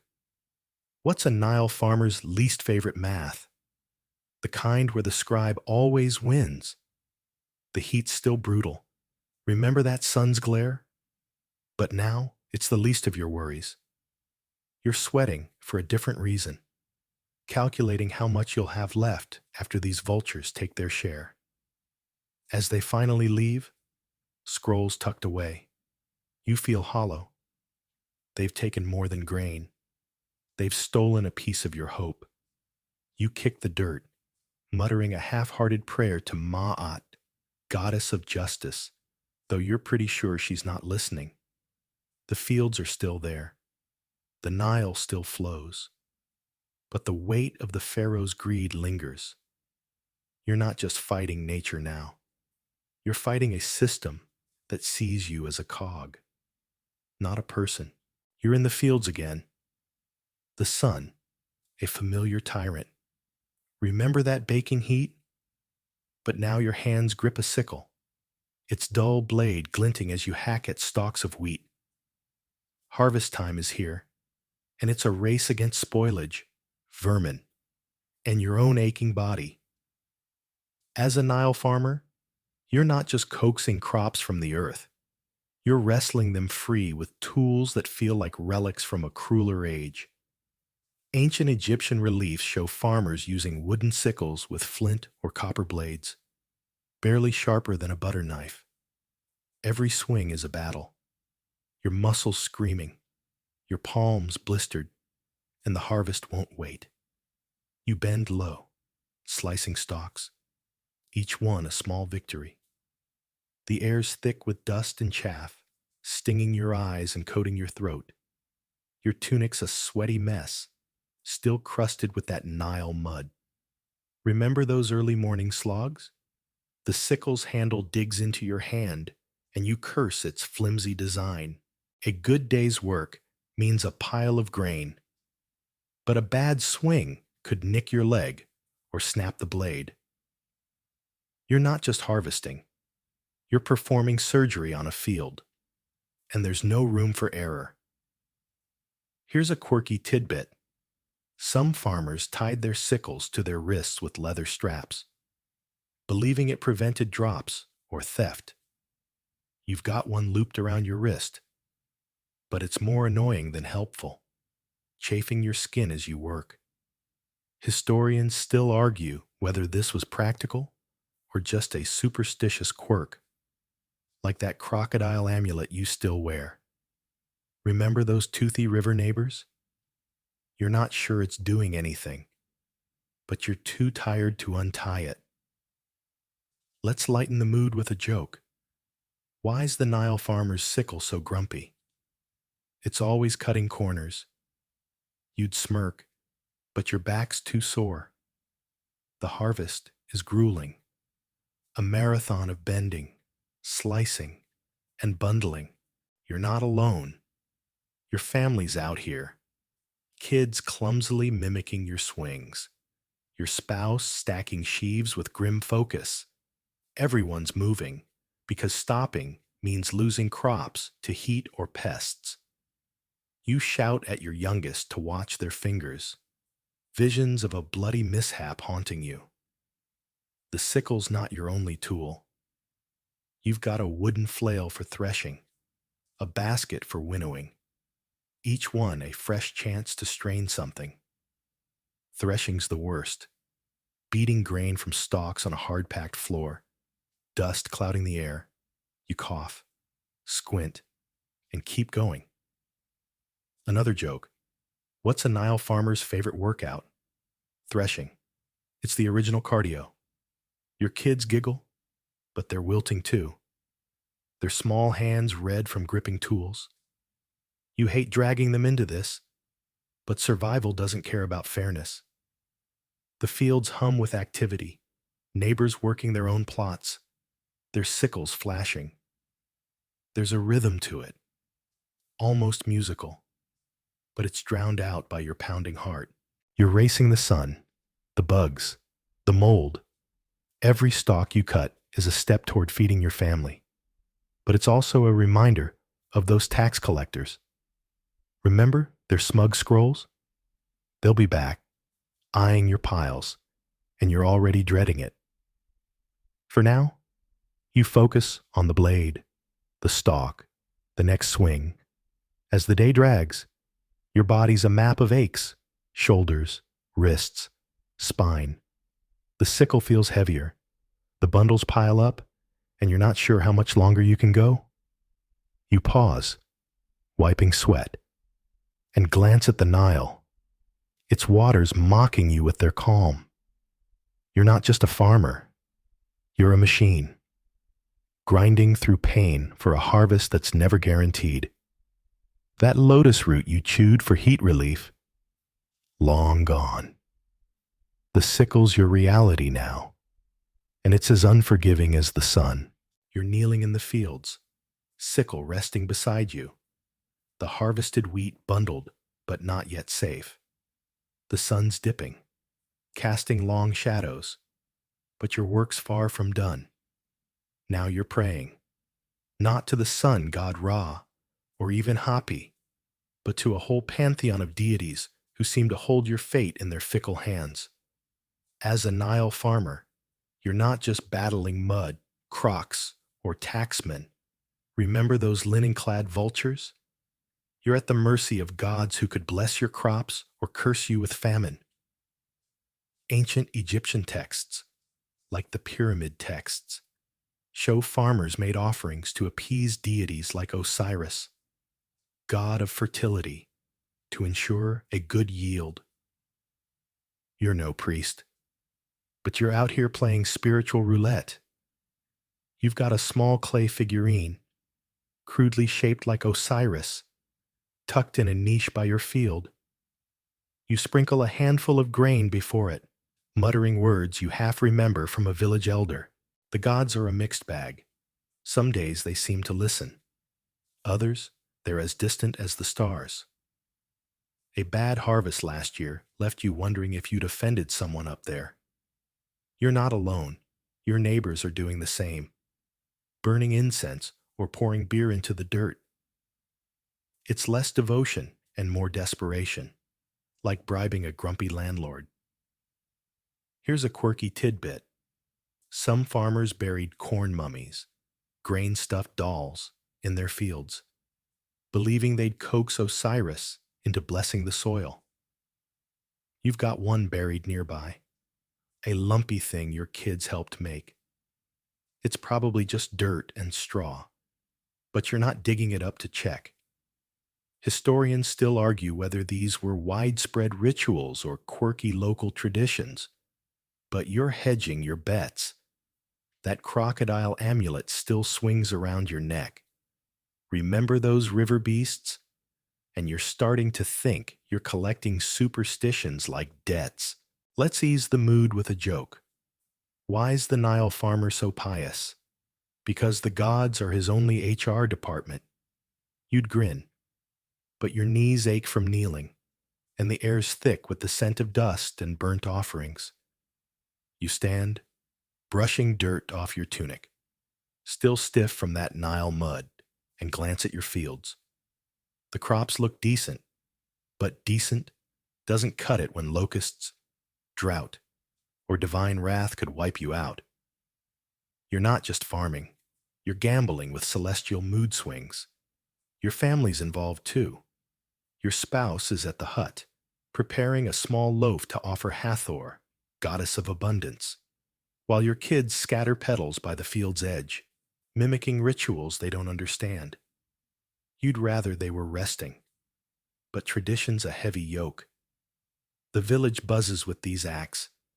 Everyone's tossing something to the gods, from grain to trinkets. Another joke. What's a Nile farmer's favorite prayer? Please, don't smite my barley. It's not funny when you're the one whispering it. Eyes on the sky for signs of trouble. The gods aren't just about crops. They're woven into every disaster. A flood too weak, Hoppies sulking, a storm, Sets throwing a tantrum. You're expected to keep them all happy. But it's like juggling snakes. One wrong move, and you're done. You've heard of priests blaming farmers for famines, claiming someone skipped a ritual. The thought makes your stomach churn because you can't afford to get it wrong. Those tax collectors took half your hope. Remember their scrolls? And now the gods might take the rest. As dusk settles, the air cools, but your anxiety doesn't. You light a small fire by the Osiris figurine, the smoke curling upward like a plea. You're not just a farmer. You're a supplicant, begging for a harvest that's never guaranteed. The Nile's still there, its waters glinting, but it's the gods who decide if you'll eat this winter. You mutter one last prayer, half sarcastic, and head home. The weight of divine whims pressing on your shoulders. You're back in the fields, the dawn light barely touching the horizon, but you're already swatting at a cloud of locusts buzzing around your wheat. Your heart sinks. These winged thieves can strip a field bare in hours. As a Nile farmer, you're not just fighting gods or taxmen. Remember those smug scribes? You're waging war against vermin that treat your crops like an all-you-can-eat buffet. Ancient Egyptian reliefs depict farmers battling locusts and rats, sometimes with nets or traps. But you're out here with a stick and a lot of yelling. The harvest you've bled for is at stake, and every lost stalk feels like a personal betrayal. You swing your stick, scattering the locusts, but they're relentless, their wings a mocking hum. Rats are worse, skittering through the grain at night, too quick to catch. You've set crude traps, flat stones propped on sticks, but they're about as effective as wishing. Your neighbors are fighting the same battle, their shouts echoing across the fields. You're all in this together, but it's every family for themselves when the pests hit. The Nile's silt gave you this crop. Remember that muddy slog? But now it's a magnet for every hungry critter in Egypt. Here's a quirky tidbit. Some farmers kept cats. revered as pest control superheroes, and even left offerings to Bastet, the cat goddess, for extra protection. You've got a scrawny tabby prowling your fields, but she's more interested in napping than hunting. Historians still argue whether cats were domesticated for this purpose or just happy coincidences. But you're muttering to Bastet anyway, hoping your feline slacker steps up. That Osiris figurine's still by the field. Remember those divine pleas? But it's no help against locusts. Let's lighten the mood with a joke. Why's the Nile farmer bad at hide and seek? Because the locusts always find his crops. You'd laugh. But you're too busy flailing at the swarm. Your kids are out here too, waving palm fronds to scare the bugs, their small faces grim with focus. Your spouse is checking the stored grain, cursing at rat droppings. The whole family's on pest patrol, and it's exhausting. You're not just farming, you're defending a fortress. And the enemy's got wings and whiskers. The locusts aren't just a nuisance, they're a catastrophe. A bad swarm can wipe out months of work, leaving you with nothing to eat or barter. You've heard stories of villages starved out after a plague, and the thought keeps you swinging that stick. Another joke. What's a Nile farmer's worst nightmare? A locust with a fork and knife. Your kids giggle, but they're scared too, clutching their fronds like weapons. You hate seeing them like this, but there's no choice. Vermin don't negotiate. You try everything, shouting, smoke, even scattering ash, which someone swore repels rats. Nothing works for long. The locusts keep coming, and the rats are bolder every night. You're losing grain, and with it, your chance at surviving the winter. Those tax collectors, remember their scrolls? Will still want their share, whether you've got anything left or not. The fields are a battlefield, and you're outgunned. Your tabby finally pounces on a rat, and you cheer. But it's one victory in a losing war. As the sun climbs, the locusts thin out, but you know they'll be back. You're coated in sweat and dust, your tunic stiff with that familiar Nile mud. The fields look ragged, your harvest shrinking before your eyes. You're not just a farmer, you're a soldier, fighting a war you can't win. That crocodile amulet swings as you work. Remember those river jaws? But it's no match for this enemy. You kick the dirt, muttering a half-hearted curse at the gods, and keep swinging, because giving up isn't an option. You're standing at the Nile's edge, the morning air heavy with mist, staring at the river like it's a moody friend who might betray you. The annual flood's coming, or it should be, and your entire year hinges on its whims. As a Nile farmer, you're not just dodging locusts or taxmen. Remember those greedy scribes. You're gambling on a river that can bring feast or famine. Ancient Egyptian records, like the Palermo stone, tracked flood levels, showing how a good inundation meant abundance, while a weak one spelled hunger. Right now, you're squinting at the water, looking for signs of its rise, your stomach knotted with hope and dread. The Nile's flood isn't just water. It's the pulse of your world. A strong flood coats your fields with that rich black silt. Remember that muddy slog? Turning them into a breadbasket. Too weak, and your crops shrivel. Too strong, and your hut's underwater. You've got no control. Just prayers and a few rickety levees you've patched with your neighbors. You toss a small offering into the river, a handful of barley, muttering to Hapi, the flood god, though you're not sure he's listening. Your kids are nearby, tossing pebbles into the water. Too young to grasp how much rides on this. Here's a quirky tidbit. Some farmers read the flood's strength by watching Nile fish, believing their behavior predicted the river's mood. You've been eyeing the catfish, but they're just swimming, giving you nothing. Historians still argue whether these fishy omens were reliable or just desperate folklore. Like that corn mummy you buried. Remember those divine bribes? You're not holding your breath, but you keep watching, because what else can you do? Let's ease the tension with a joke. Why's the Nile farmer so anxious? Because the river's his boss, and it's always late. You'd smile, but your eyes are glued to the waterline. The flood's timing is everything. Too early, and your seeds wash away. Too late, and the planting season's shot. You've heard tales of floods that never came, leaving whole villages to starve.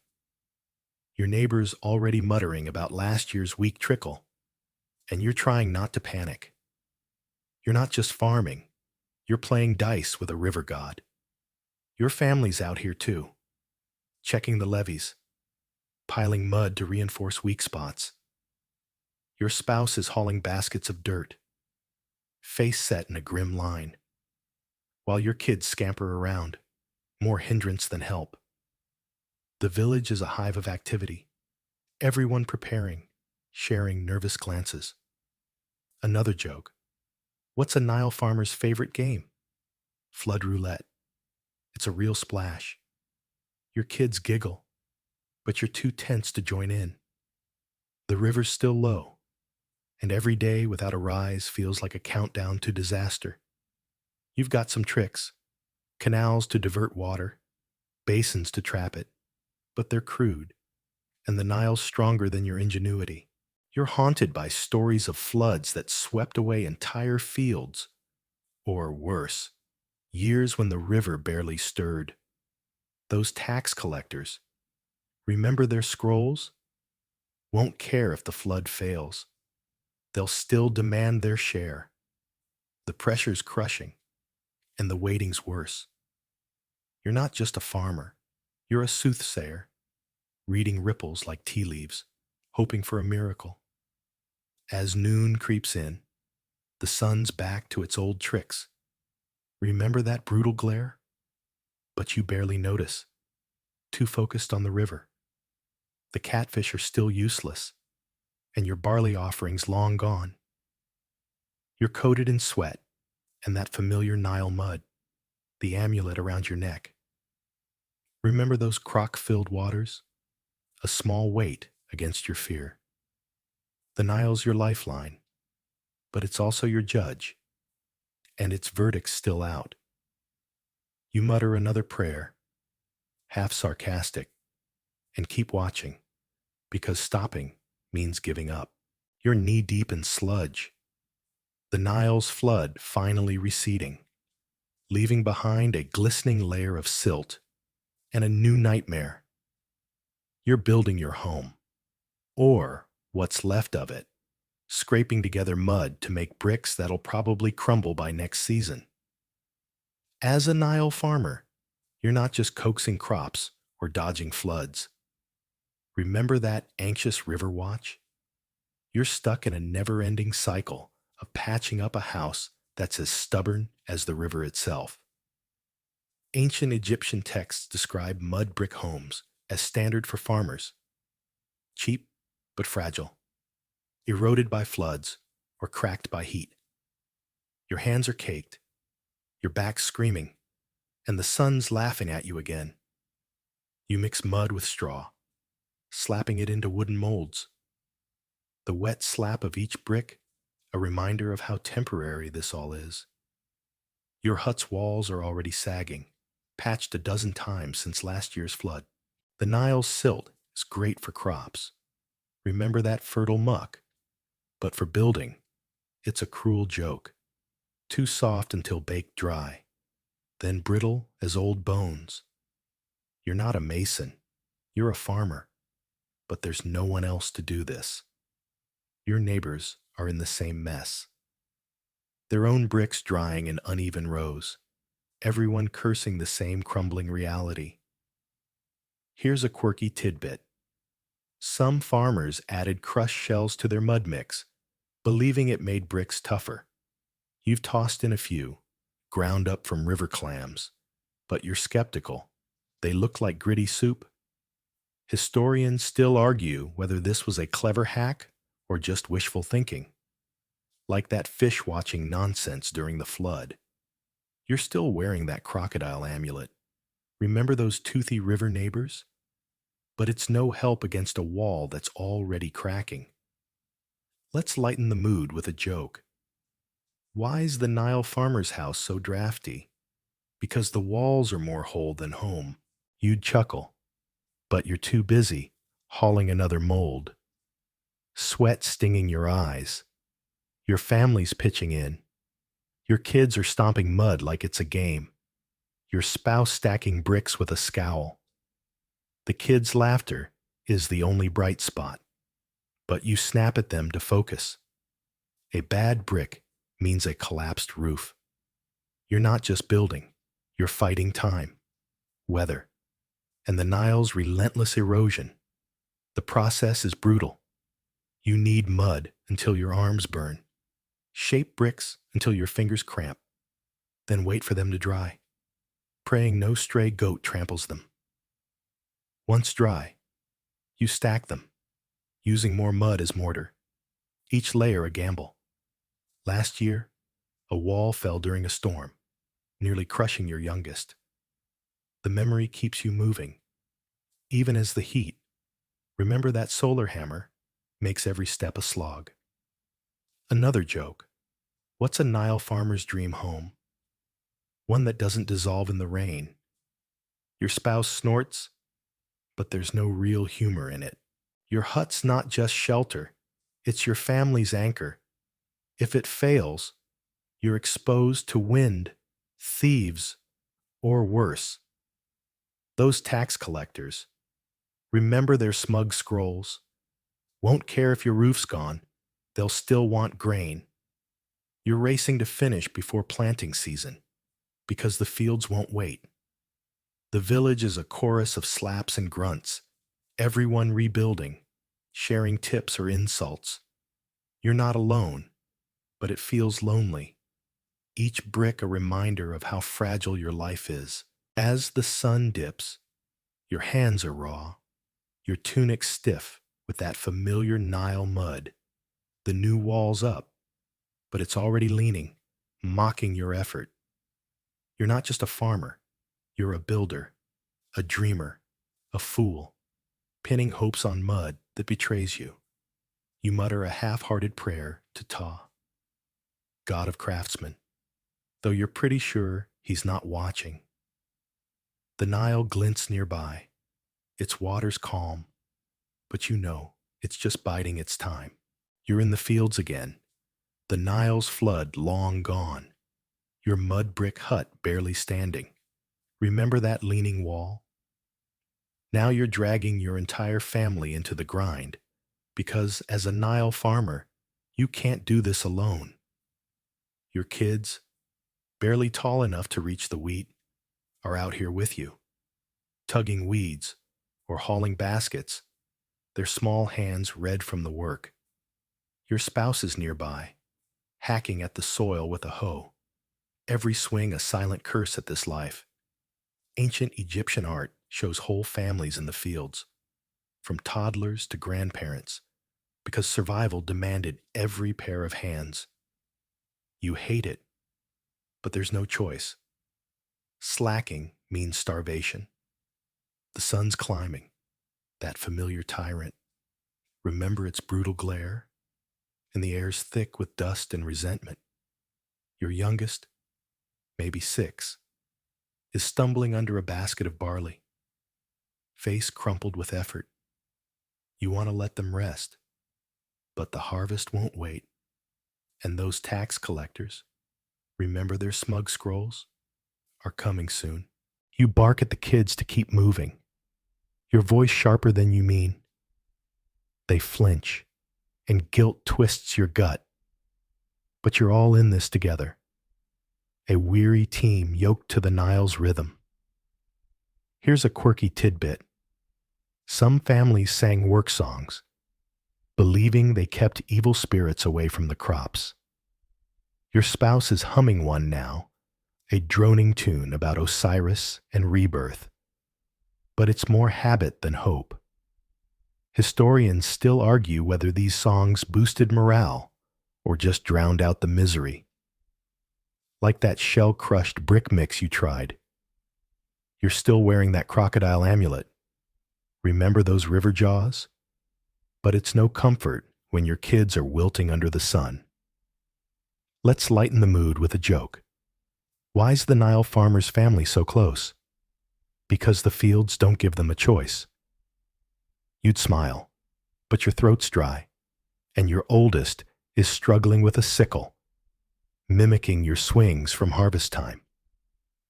You show them the grip again, your blistered hands guiding theirs. They're learning fast, but too young for this.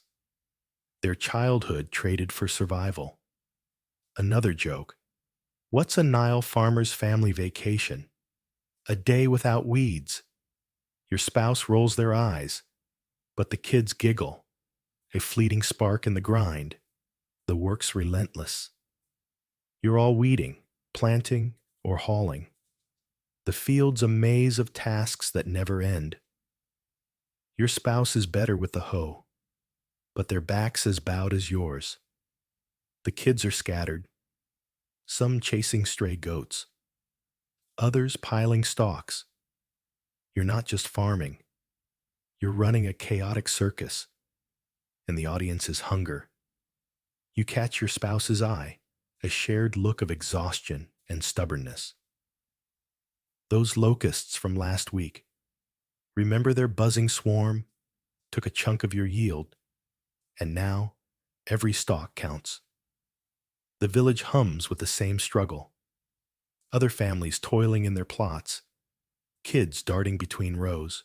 There's a grim solidarity, but also competition. Everyone's eyeing each other's harvest. Knowing the taxmen don't play favorites, you're teaching your kids to work fast, but also to watch for snakes or broken tools. Every lesson's laced with fear, because a mistake could cost you everything. You're not just a farmer. You're a taskmaster, a worrier, a parent stretched thin. As noon hits, the heat's a blanket, smothering you all.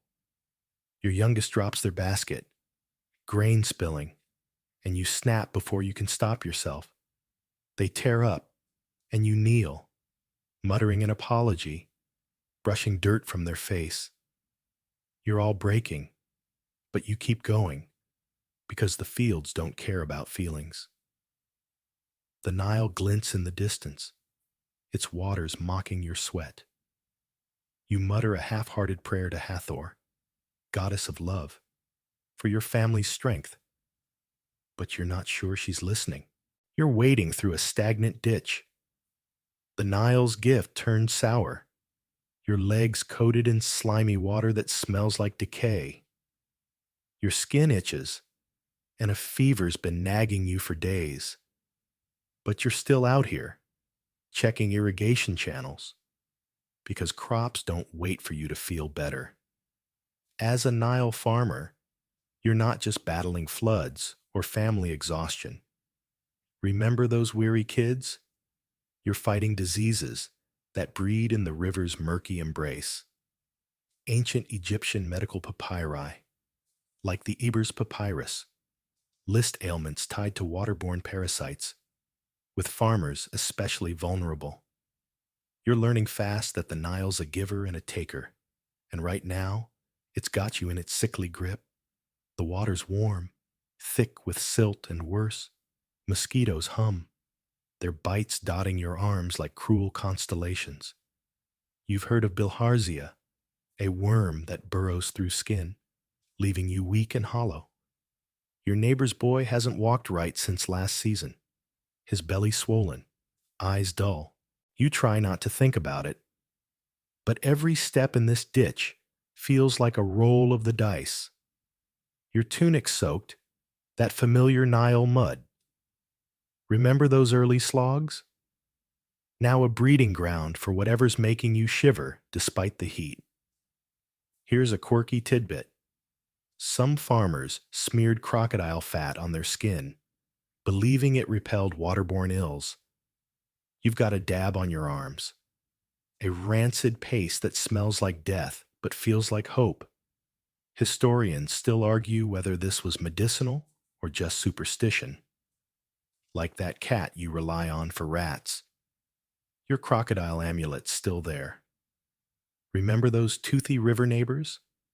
But it's no match for the fever creeping up your spine. Let's lighten the mood with a joke. Why's the Nile farmer always sick? Because the river's got more bugs than a bad inn. You'd laugh. But your throat's raw, and you're too busy swatting mosquitoes. Your family's nearby, hauling water or weeding, their faces pale under the sun's glare.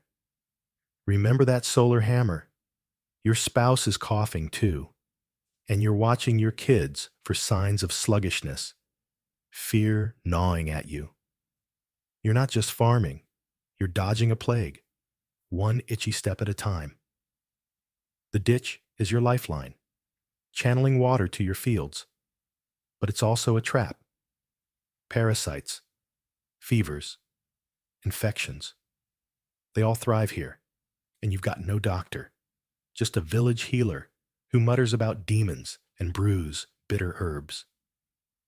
You drank some yesterday, tasted like regret, did nothing for the chills. Another joke. What's a Nile farmer's favorite drink? Anything that's not from the ditch. Your kids, splashing nearby, giggle, but you snap at them to stay out of the water. Visions of swollen bellies haunting you. You're not alone in this. The village is a chorus of coughs and complaints. Everyone waiting, everyone scratching. You've heard of whole families wiped out by river fever, their fields left to wither. Those tax collectors, remember their scrolls? Won't care if you're sick. They'll still want grain. You keep working, because stopping means your crops die. And then what? Your hands tremble as you clear a clog, the water's stench making you gag. You're not just a farmer, you're a survivor, gambling with a body that's betraying you. As the sun climbs, the heat makes your fever worse, a dull throb behind your eyes. You pause, leaning on your hoe, the ditch glinting like a cruel mirror. Your spouse calls out, worried, but you wave them off, muttering a half-hearted prayer to Sekhmet, goddess of healing, though you're pretty sure she's not listening. The Nile's still there, its waters both life and poison, and you're caught in its grip, one shaky step at a time. You're trudging toward the village square, the sun dipping low, your body still aching from that ditch-borne fever. Remember that sickly shiver? You're not here to rest, though. You're hauling a basket of flax to a priest's ritual, because as a Nile farmer, you're not just dodging disease or taxmen. Remember those smug scribes? You're roped into time-sucking ceremonies to keep the gods happy. Ancient Egyptian inscriptions, like those at Karnak, show farmers were expected to join festivals for deities like Osiris or Hathor, often at the worst possible time. Your fields need you, but the priests don't care. They've got a schedule, and you're on it. The square's buzzing, a mix of incense, chants, and sweaty bodies. You're clutching your offering, wishing you could have kept the flax for barter. The priest, draped in linen whiter than anything you'll ever own, is droning about the Nile's bounty. But all you hear is time slipping away. You've got irrigation channels to clear and a harvest to protect. But here you are, stuck in a crowd, pretending to care about sacred dances. That Nile mud still caked on your sandals. Remember those early slogs? and it's a gritty reminder of the work you're neglecting. Here's a quirky tidbit. Some farmers slip tiny clay frogs into offerings, believing they'd curry favor with Hecate, the frog-headed fertility goddess. You've tucked one in your basket, a lumpy thing your kid made, but you're skeptical. It's probably just extra weight. Historians still argue whether these tokens were common or just odd local quirks, like that crocodile fat you smeared on for fever. Your amulet's still swinging. Remember those toothy river neighbors? But it's no help against the priest's endless sermon. Let's lighten the mood with a joke. Why's the Nile farmer bad at parties? Because he's always stuck at a ritual. You'd smirk, but your legs ache from standing, and the incense is giving you a headache. Your family's here too. Your kids fidgeting. Your spouse muttering about the weeding left undone. You're all trapped, because skipping a ceremony risks divine wrath, or worse, the priest's gossip. Another joke. What's a Nile farmer's favorite hymn? The one that's over fastest. Your kids giggle, but the priest shoots you a look, and you hush them quick. These rituals aren't just boring, they're costly. You're giving up flax, time, and energy, all for a vague promise of divine favor. The priests claim it ensures a good flood, but you've seen too many weak inundations to buy it.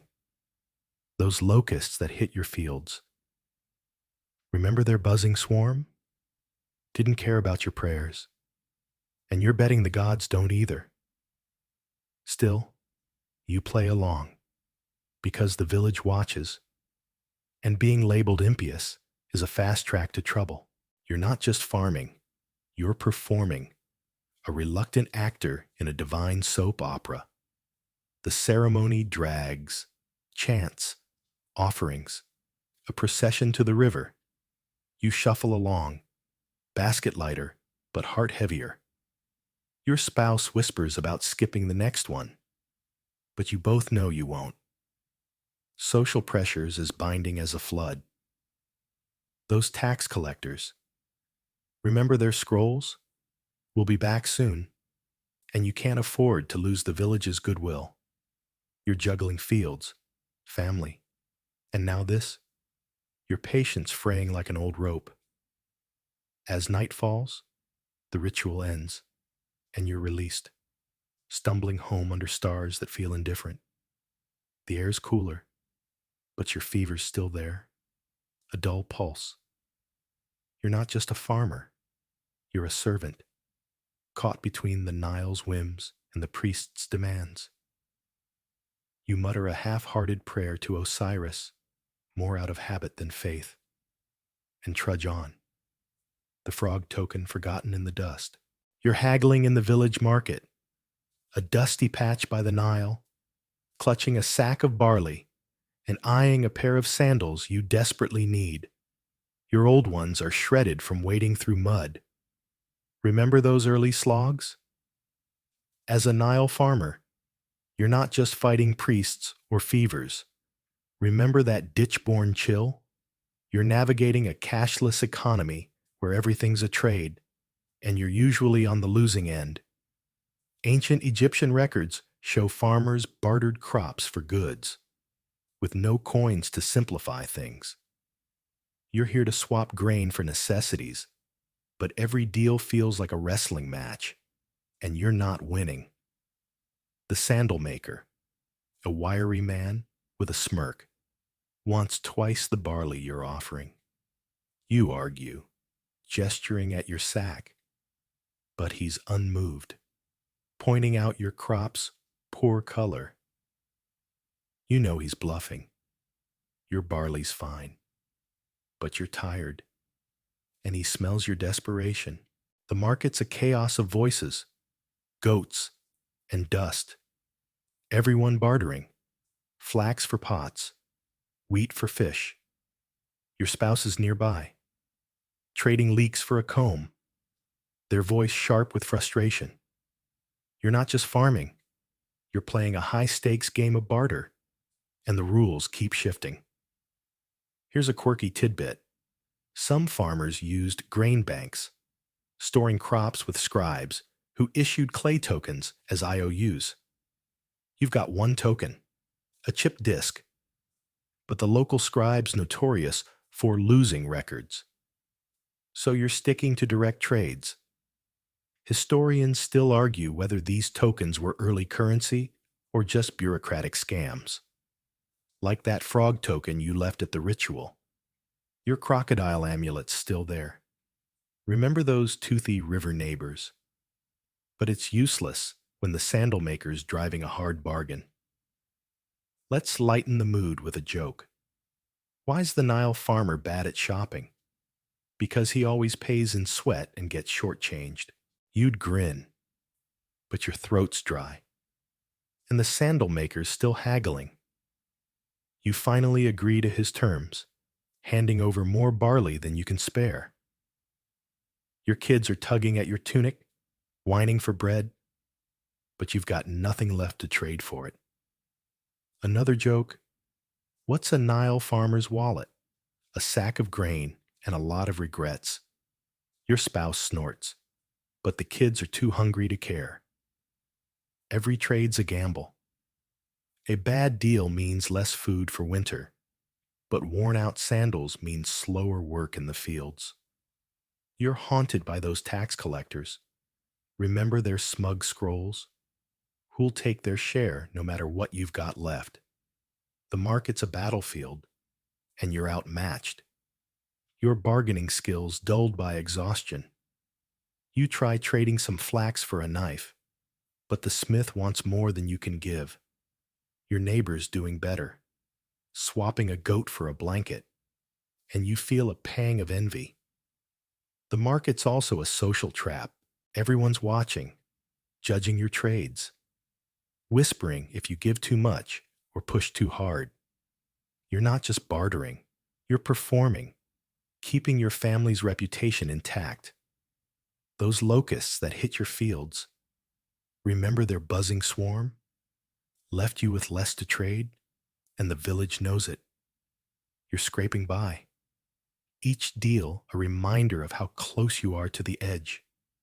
You're not just a farmer, you're a negotiator, a beggar, a fool hoping to stretch a sack of barley into a life. As the sun sets, the market thins, and you're left with sandals, a comb, and a lighter sack. Your kids are quiet. Their hunger a weight you can't trade away. The Nile glints nearby, its waters mocking your empty hands. You mutter a half-hearted prayer to Thoth, God of wisdom, for better deals tomorrow, but you're pretty sure he's not listening. You trudge home, the amulet swinging, the market's noise fading behind you.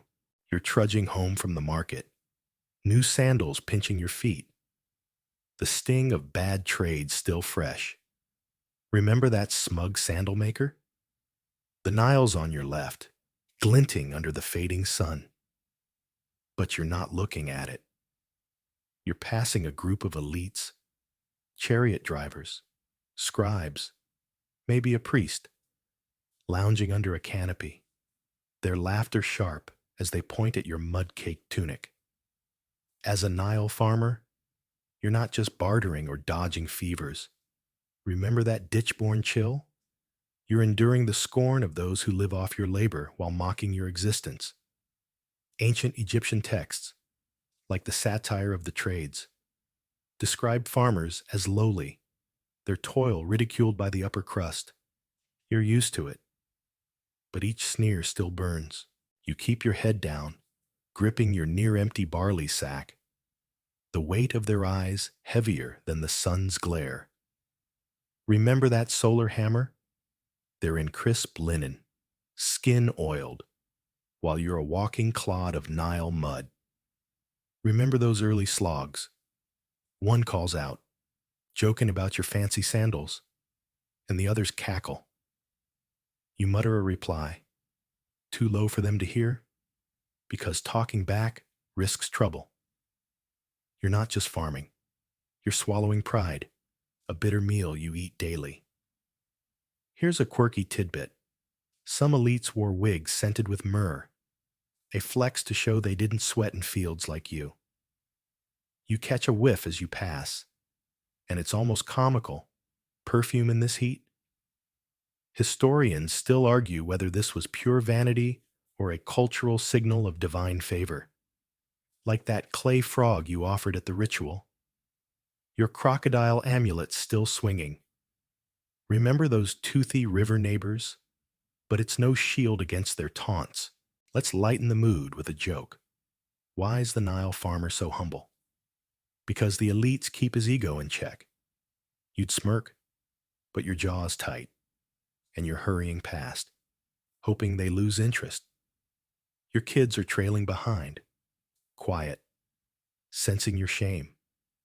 Your spouse, carrying the comb from the market, shoots you a look, half pity, half defiance. Another joke.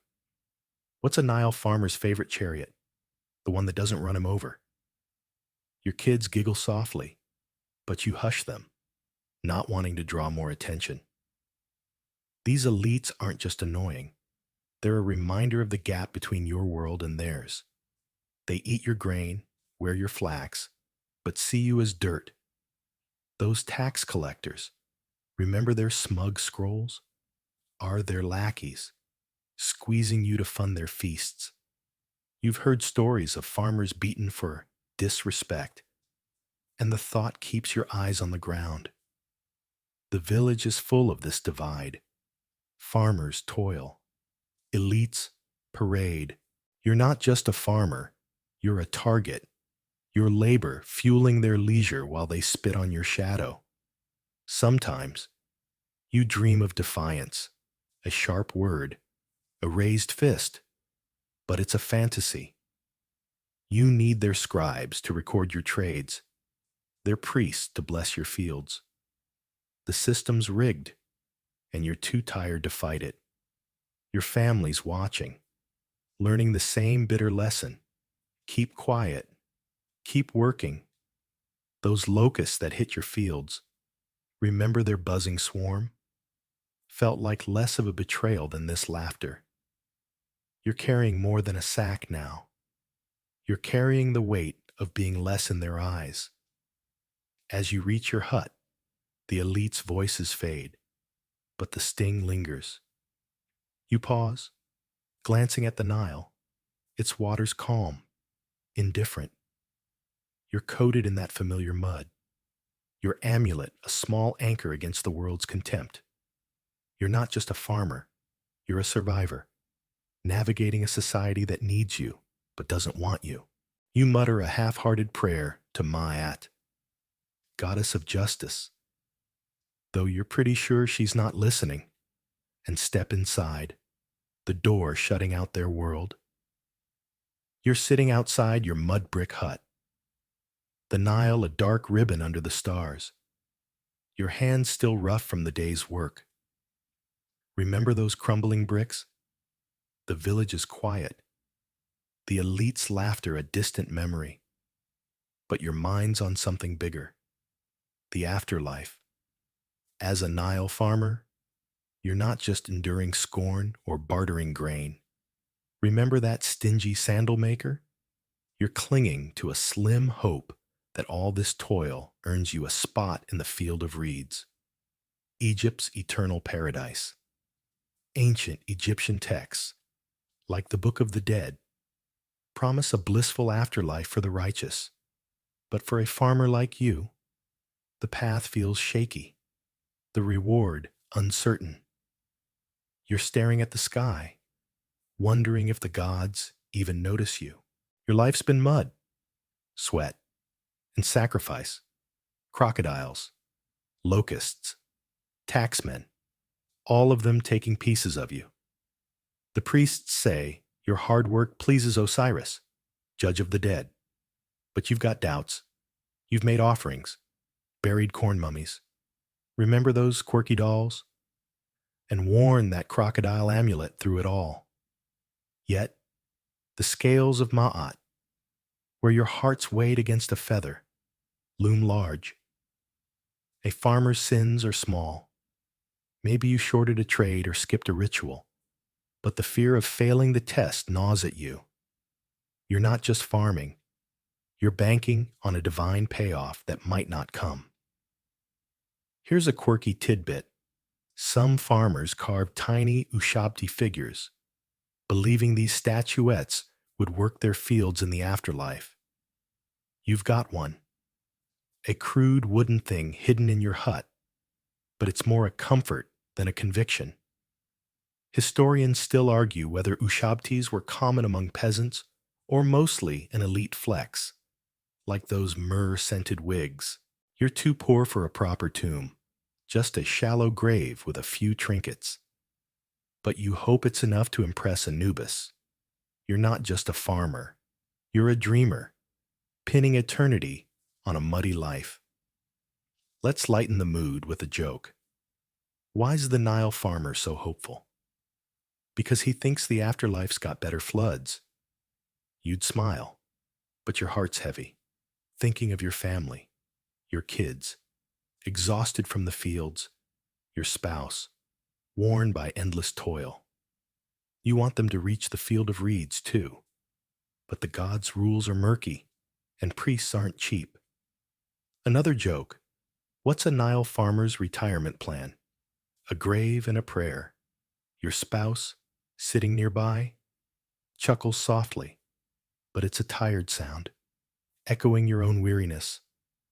The afterlife's your only escape from this cycle. Floods, taxes, elites, all of it. You've heard tales of a paradise with no locusts, no fevers, just endless harvests under a kind sun. But doubt creeps in. Those tax collectors, remember their scrolls, took your grain, and the elites mocked your existence. Will Osiris care about your calloused hands? You're not sure. But you cling to the hope, because without it, what's left? You're not just a farmer. You're a gambler, betting your soul on a story spun by priests. As the night deepens, the air cools, and you feel the weight of every struggle, the Nile's moods, the gods' silence, the market's sting. You pull your kids close, their breathing soft, and whisper a prayer to Osiris, half sarcastic, half desperate. The stars above are distant, but you imagine the field of reeds, green and calm, waiting. For now, you're still here, in the mud, in the fight. But the dream of rest keeps you going. Now, let the night wrap around you, soft as a woven reed mat, the Nile's gentle lap fading into a whisper. Picture your fields at rest, the wheat swaying under a kinder moon. No locusts, no taxmen, just peace. Your hands, rough from labor, can loosen now. Your heart, heavy with worry, can drift. The stars above hold no judgment, only quiet light, guiding you toward sleep. Imagine the field of reeds, its endless green, a promise of ease, where the river flows without threat, where your family rests beside you. Let each breath carry you closer to that calm, the world's weight slipping away like silt in the current. You've toiled enough. Now, surrender to the night's embrace, warm and forgiving, until dreams claim you. Sleep well, traveler, in this moment of stillness. The worst jobs you could have in ancient Egypt. We begin in the soft light before dawn, as a pale pink hue creeps over the Nile, and the world stretches itself awake, except you. You've been up for hours, and your hands? They're already submerged wrist deep in a wicker basket filled with something squishy, something warm, something sacred, technically, but also deeply, deeply unpleasant. You're a crocodile dung collector. That's not a metaphor. That's your actual job. Each morning, While others stretch and yawn and fry onions for breakfast, you slip into your worn sandals and make your way down to the muddy riverbanks. You walk past fishermen, priests, and merchants. They avoid eye contact because they know they can smell it. And waiting for you, basking in the early heat, are the crocs, big ones, older than your grandmother, worshipped in some temples, feared in others. And there you are, a mortal speck with a wooden bucket and a deeply flawed job description. Harvest their dung before the sun gets too hot and the crocs get too cranky. Why, you ask? Why would anyone do this? Because in ancient Egypt, crocodile dung was medicine and perfume. And sometimes, brace yourself, a key ingredient in contraceptive mixtures. Historians still argue whether it had actual medical properties or was more symbolic. But either way, people paid for it. Healers used it in ointments. Priests rubbed it into ceremonial cloth. One particularly enthusiastic household applied it to door frames to keep evil away. That's one way to do it. So you creep carefully, stick in hand, eyes peeled for a twitching tail. The best dung, they say, is fresh and full of river plants. It's easier to sell, easier to smear, easier to... Never mind. Your bucket fills slowly. The sun climbs higher. The smell begins to cling to your skin, your clothes, your soul. You've stopped gagging long ago. Now you just hum softly to yourself and dream of other lives. Perhaps in a future one, you'll be a date merchant, or a fisherman, or literally anything else. But you need this job. It pays in barley and a handful of copper debens every 5th day. Enough to feed your family, bribe the market guards, and maybe save up for new sandals. Your current pair is more whole than leather. The worst part? It's not even the dung. It's the heat. By mid-morning, the riverbank is an oven. You have no shade, no hat, and absolutely no respect. Children throw pebbles at you. Older women mutter prayers as you pass, just in case your stink offends a local deity. Once you've gathered enough, you haul your cargo uphill to the apothecary stalls, where it's sorted, dried, mixed with oils, and labeled with optimistic phrases like healing paste or divine rub. You'd laugh, but your nose has already gone numb.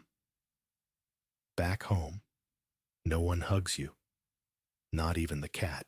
You wash your hands in a bucket of vinegar and scrub under your nails with a chipped reed. Your fingers are permanently stained. Your neighbors know. Your mother pretends she doesn't, but you sleep soundly. Why? Because crocodiles respect you. Probably. And somewhere, deep in a temple storeroom, a high priest is blessing a jar of sacred ointment, blissfully unaware that it started its life in your humble, smelly basket. So before you get comfortable, take a moment to like the video and subscribe, but only if you genuinely enjoy what I do here. Leave a comment with the time and place you're watching this, so I can say a prayer for you and your family. May you be blessed with peace and health from above. Now, dim the lights. Maybe turn on a fan for that soft background hum. And let's ease into tonight's journey together. You rise again tomorrow. Same stink, same bucket, same crocodiles. But hey, at least you're not the one who has to apply the ointment.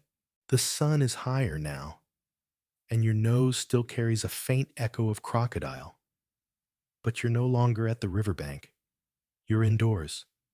Technically, inside a storeroom the size of a broom closet, where the air is so thick with dust and heat it feels like soup. You are a scribe. Sounds prestigious, doesn't it? Ink, papyrus, wisdom. Except You work in a grain tax storage chamber, and it's 110 degrees inside with no ventilation, no windows, and absolutely no dignity. Your official title might be Junior Record Scribe, but in truth, you are a glorified grain-counting accountant trapped in a sun-baked tomb of bureaucracy. Your ink pot is half-dried, your reed pen is cracked, and your job is simple. Track every sack of barley that enters and leaves the regional granary, all day, every day, until your bones fossilize. You sit cross-legged on a dusty mat surrounded by towers of barley sacks. Some are full, some are moldy. All of them are your problem. Farmers line up to pay their tax in kind, sometimes with extra barley, sometimes with sob stories, sometimes with bribes of stale dates and passive-aggressive prayers. You keep a ledger on rolled papyrus, writing in looping cursive with ink made from soot, gum, and the tears of overworked scribes. You try to make your script look good. After all, your supervisor checks for calligraphy neatness more than arithmetic accuracy. Priorities. Every time a sack of grain arrives, you have to weigh it, inspect it, log it, compare it to the farmer's declared amount, and if it's short, oops, that's a suspicious discrepancy. You must report it. Or, let's be real, quietly erase and recalculate after a generous offering of dried figs. The granary floor is alive with bugs, grain beetles, moths, occasionally a rat. You swat them with one hand while writing with the other. You've long since given up on sandals. The grain sticks to your legs anyway. So you go barefoot, your skin slowly acquiring the texture of baked papyrus. The worst part isn't the bugs, it's the heat. Because the granary is made of thick mud brick, and there's no air movement inside. It traps warmth like a tomb. Your ink dries mid-sentence. Your reed pen warps. You try to concentrate, but your sweat drips directly onto the papyrus, blurring the numbers until you're not sure if someone paid 30 sacks or 300. At lunchtime, you're offered a bowl of lukewarm beer and a half-burnt bread loaf. You eat quickly, because the mice will steal it if you blink. You don't speak. Your mouth is filled with grain dust. It clings to your gums like guilt. Still, there are some perks.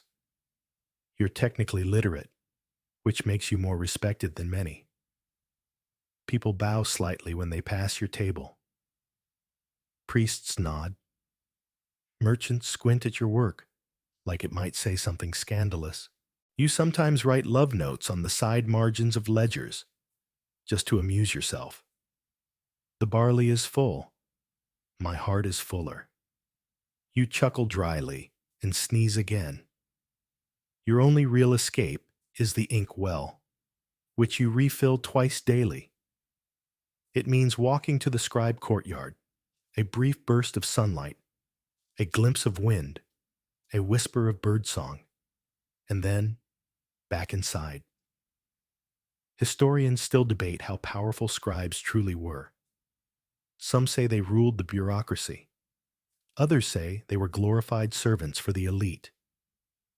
For you, it depends on the day. Today, you feel like a sweaty beetle wrangler with an above-average vocabulary. And when the sun finally starts to dip, you stack your papyrus rolls neatly, blow dust from your inkstone, and exhale. One more day down. Tomorrow, more barley, more miscounts, more grain-related gossip.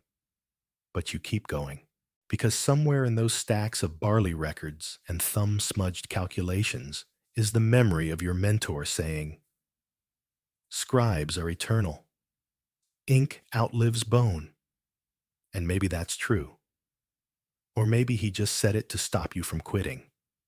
Either way, you walk home sticky, sore, and smelling faintly of yeast. But you lived, you documented, you didn't pass out, and that's a win. The sun sets, the air cools, most of the city winds down, vendors pack up, families gather over clay plates of lentils, and cats stretch in the last golden light. But not you. You're headed toward the temple district. Your sandals flap softly on the stone. Your throat is tight, and your eyes are already brimming with moisture. Not because you're emotional, not yet. Because your job requires pre-crying practice. You are a professional funeral wailer. Yes, really. By day, you may seem like any other neighbor, quiet, unassuming, fond of garlic stew. But when death arrives, you become something else. The noise of grief, summoned to make mourning audible and dramatic. Because in ancient Egypt, grief wasn't meant to be quiet. It had to be loud enough to impress the gods. So tonight, you're working a middle-tier funeral. Not quite noble, not entirely poor.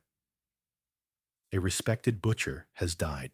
His family wants a decent cry, visible emotion, loud chest beating, and maybe even a fainting spell if the energy feels right.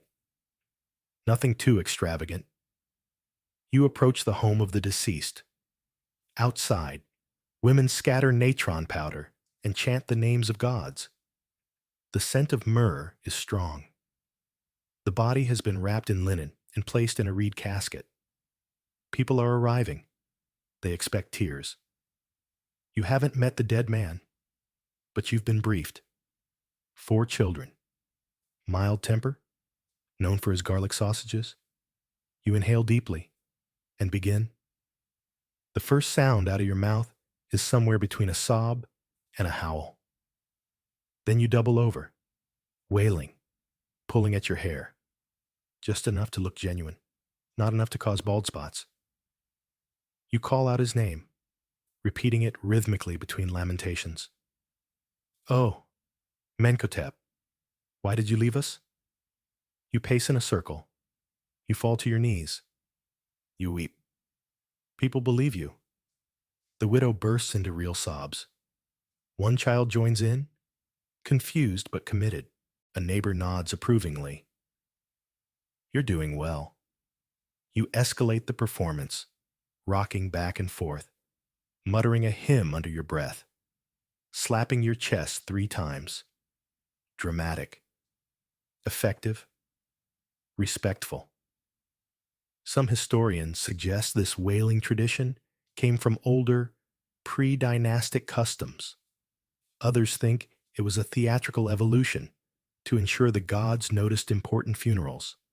Either way, it's your job now. You train your voice. You hydrate with honeyed beer. You sometimes practice new grief cadences in the mirror. And yes, it's emotionally exhausting. Not just the fake crying. The watching. Watching actual mourners hold back real pain while you perform beside them, hoping you don't steal their spotlight. Or get hit by an emotionally overwhelmed uncle who thinks you're being too loud. It happens. You're paid in bread, sometimes beer, occasionally in modest silver. Not much, but it's steady. People always die. You've thought about advertising, but funerary etiquette is delicate. You rely on referrals. She wailed beautifully for my cousin. Someone might say, sounded like she meant it. And sometimes, you do mean it. Some funerals catch you off guard.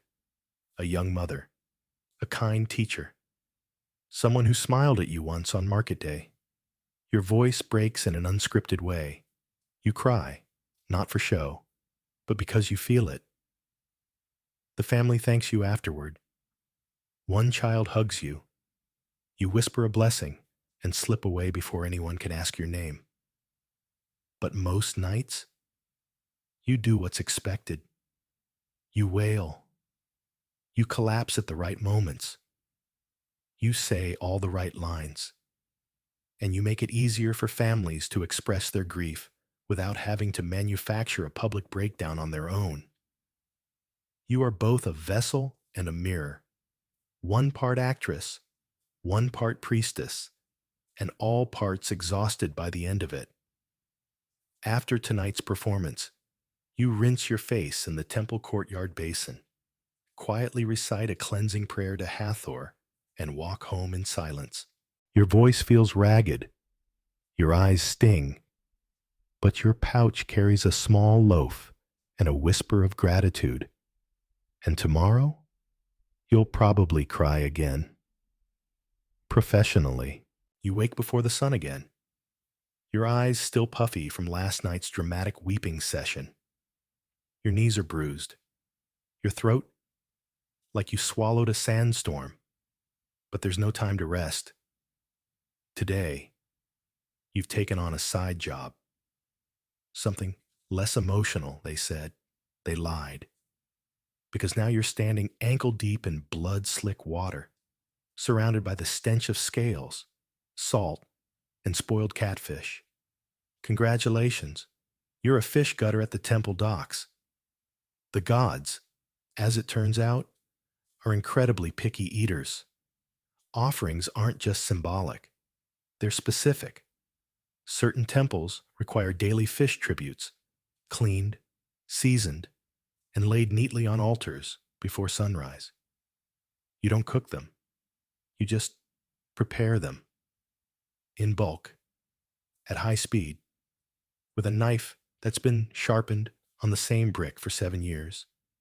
You squat beside a stack of slippery Nile fish, some still twitching, most looking offended.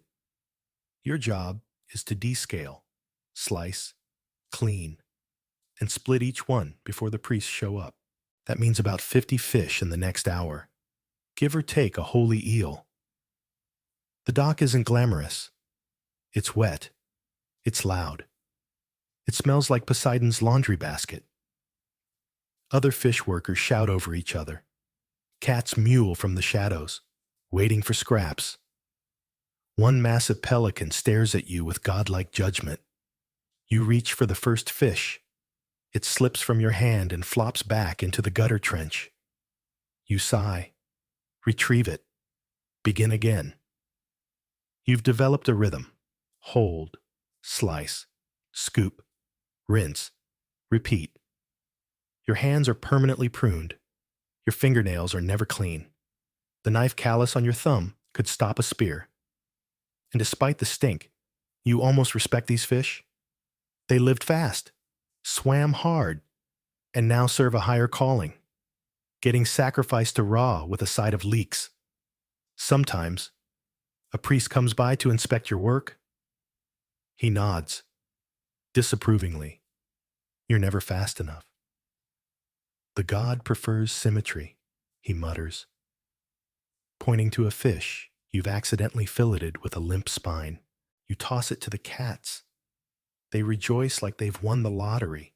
One time, you tried to be artistic. You arranged a few fish in a spiral, added a garnish of dill. The priest was not amused. This is not a feast for Hathor's birthday, he scolded.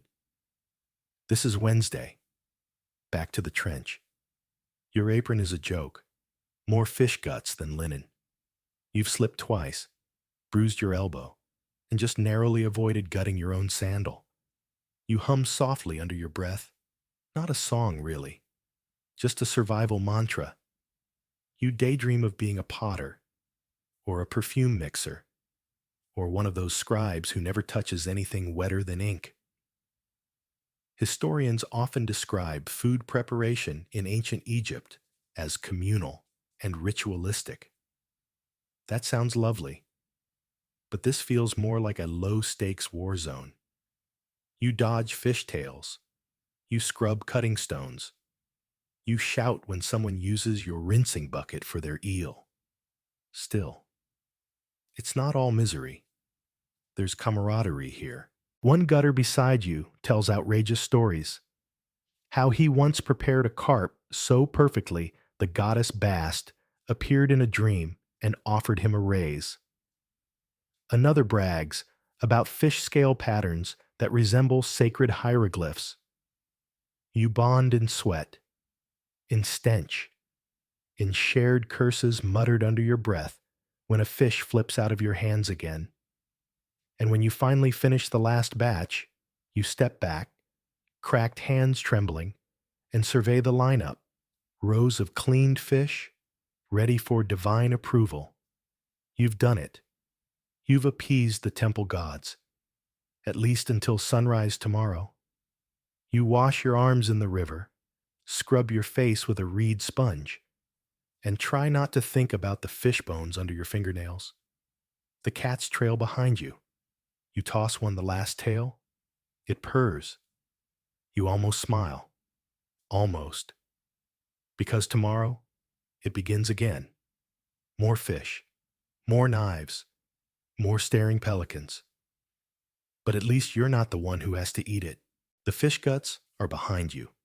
The fake tears have dried. But today, the sun greets you with no river breeze, no temple chants, just heat, dust, and a pile of mud bricks taller than your hope. Welcome to life as a desert brick maker. Specifically, the barefoot, underfed, unpaid kind. You've been sent to a construction site just past the village outskirts.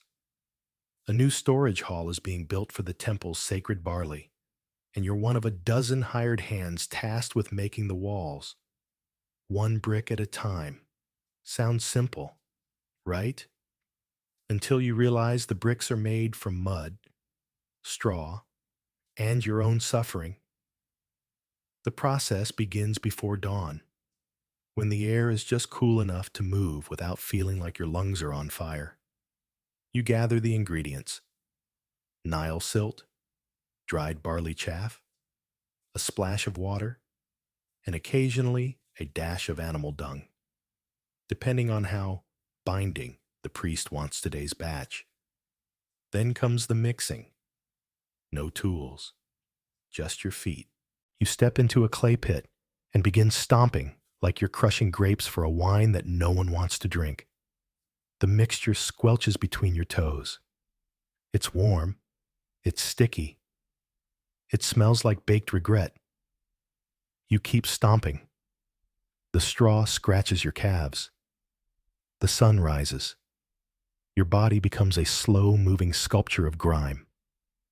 Once the consistency is right, which your supervisor determines by poking it with a stick and muttering, you scoop the mixture into wooden molds. You press it down, smooth the edges, then carefully remove the mold and leave the brick to dry in the sun. And you repeat. Again, and again, and again. Hundreds of times. There's no break schedule, no water jug, just heat and hope and the sound of donkeys groaning in the distance. You lose track of time. You begin to believe time has lost track of you. Your sandals broke 2 days ago. You try to work barefoot, but the dry earth slices your heels. You wrap them in scraps of old linen, your own tunic, torn last week during a particularly aggressive mold unsticking incident. The foreman yells a lot. You don't know his name. You call him Scorpion Beard because of the tattoo he has and the fact that he once casually flicked a real scorpion off his shoulder mid-shout. You try to stay on his good side, but then you trip. You drop a half-formed brick. It splits. Scorpion Beard glares. You prepare for a public scolding, but he just grunts and hands you another mold. Try again, he says. You almost cry, out of gratitude, or exhaustion, or heat stroke. Historians describe brickmakers as the backbone of construction. That's generous. You feel more like the blistered heel of it.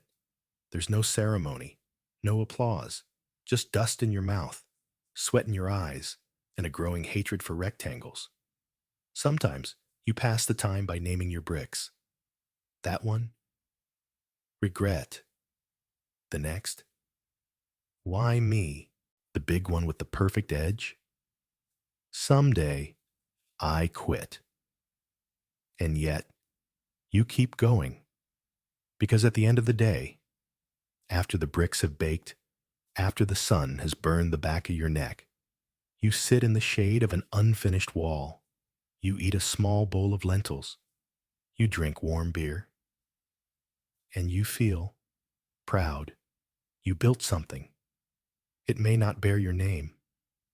It may crumble in a flood season or be carved over with hieroglyphs you'll never learn to read.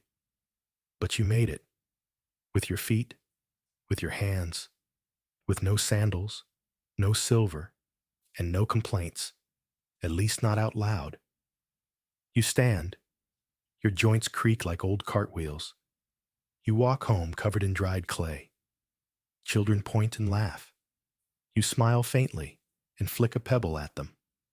They giggle and run. And tomorrow, you return. Because temples don't build themselves, and bricks don't form in dreams. The bricks are done. Your legs still throb. Your feet resemble badly baked loaves, and you swear your joints have acquired their own personalities, grumpy ones. But there's no time to nurse your aches. You've been summoned to the palace nursery. No, not to care for a child, not to educate, not even to clean. You are now the royal lice picker. And your clients? Tiny, screaming, sticky-fingered children of the pharaoh. You arrive mid-morning, stepping softly onto the polished limestone floors of the royal nursery. It smells like honey, milk, sandalwood, and the unmistakable tang of toddlers who haven't bathed properly since last week's Nile flooding. A nurse greets you with a half-apologetic look. "The youngest one bit a priest yesterday," she whispers. You nod solemnly. You've worked worse jobs. Maybe. Your tools are basic. A fine-toothed bone comb, a bowl of natron water, and your fingernails. You've also got an apron with a few bite marks from previous sessions. You don't ask questions. The children arrive in various states of chaos. One is shirtless. The other is halfway through a tantrum over a missing toy gazelle. And the eldest refuses to sit unless her feet are warmed with scented cloth. Royal blood comes with royal drama. You pick your first target. She's about 6, impossibly squirmy, and, like all the others, bald. That's the thing in ancient Egypt. Most children had shaved heads, sometimes with a single decorative braid or lock left on the side. It made it easier to keep cool in the heat, and allegedly helped manage lice. Allegedly, because clearly, it didn't eliminate them. You settle down behind her, dip your comb, begin the process, swipe, check, pick, flick, repeat. You work methodically, your eyes squinting for the telltale white specks, your hands moving with muscle memory. Occasionally, the child jerks or tries to run. You respond by gently chanting a rhyme about Horus smiting tiny monsters. She giggles. You continue, and then she sneezes directly into your face. You blink. She apologizes. You forgive her. You're used to worse. As you work, the nurse leans in to offer a honey cake. "Payment," she says. You nod. It's your second breakfast today. You've earned it. The children's shrieks echo down the corridor. A young prince breaks a reed toy over his sister's head. No one reacts. This is normal. Historians still debate how structured royal childcare really was. Some suggest teams of nurses, attendants, scribes, and entertainers rotated in shifts. Others think a few long-suffering staff managed everything with caffeine-free tea and divine patience. What's clear is that lice pickers like you were essential, especially for ceremonial occasions when the children had to appear pristine. No scratching allowed in front of visiting priests. One time, during a harvest celebration, you were called in to inspect a prince's head mid-procession. He stood still while you checked behind his ears. The crowd, watching in silence. You found two nits and became an instant hero. For 15 minutes. Then someone spilled date syrup on your robe. The worst part of your job? The whispering. Other attendants glance at you like you're contagious. You can feel their judgment like sand in your sandals. You try to ignore it. You're doing something important. Maybe not glamorous, but real. Because nothing says humility like gently peeling a bug off the scalp of a screaming toddler who's holding a gold amulet and crying because his goat-shaped toy has a scratch. You sigh. You move to the next child.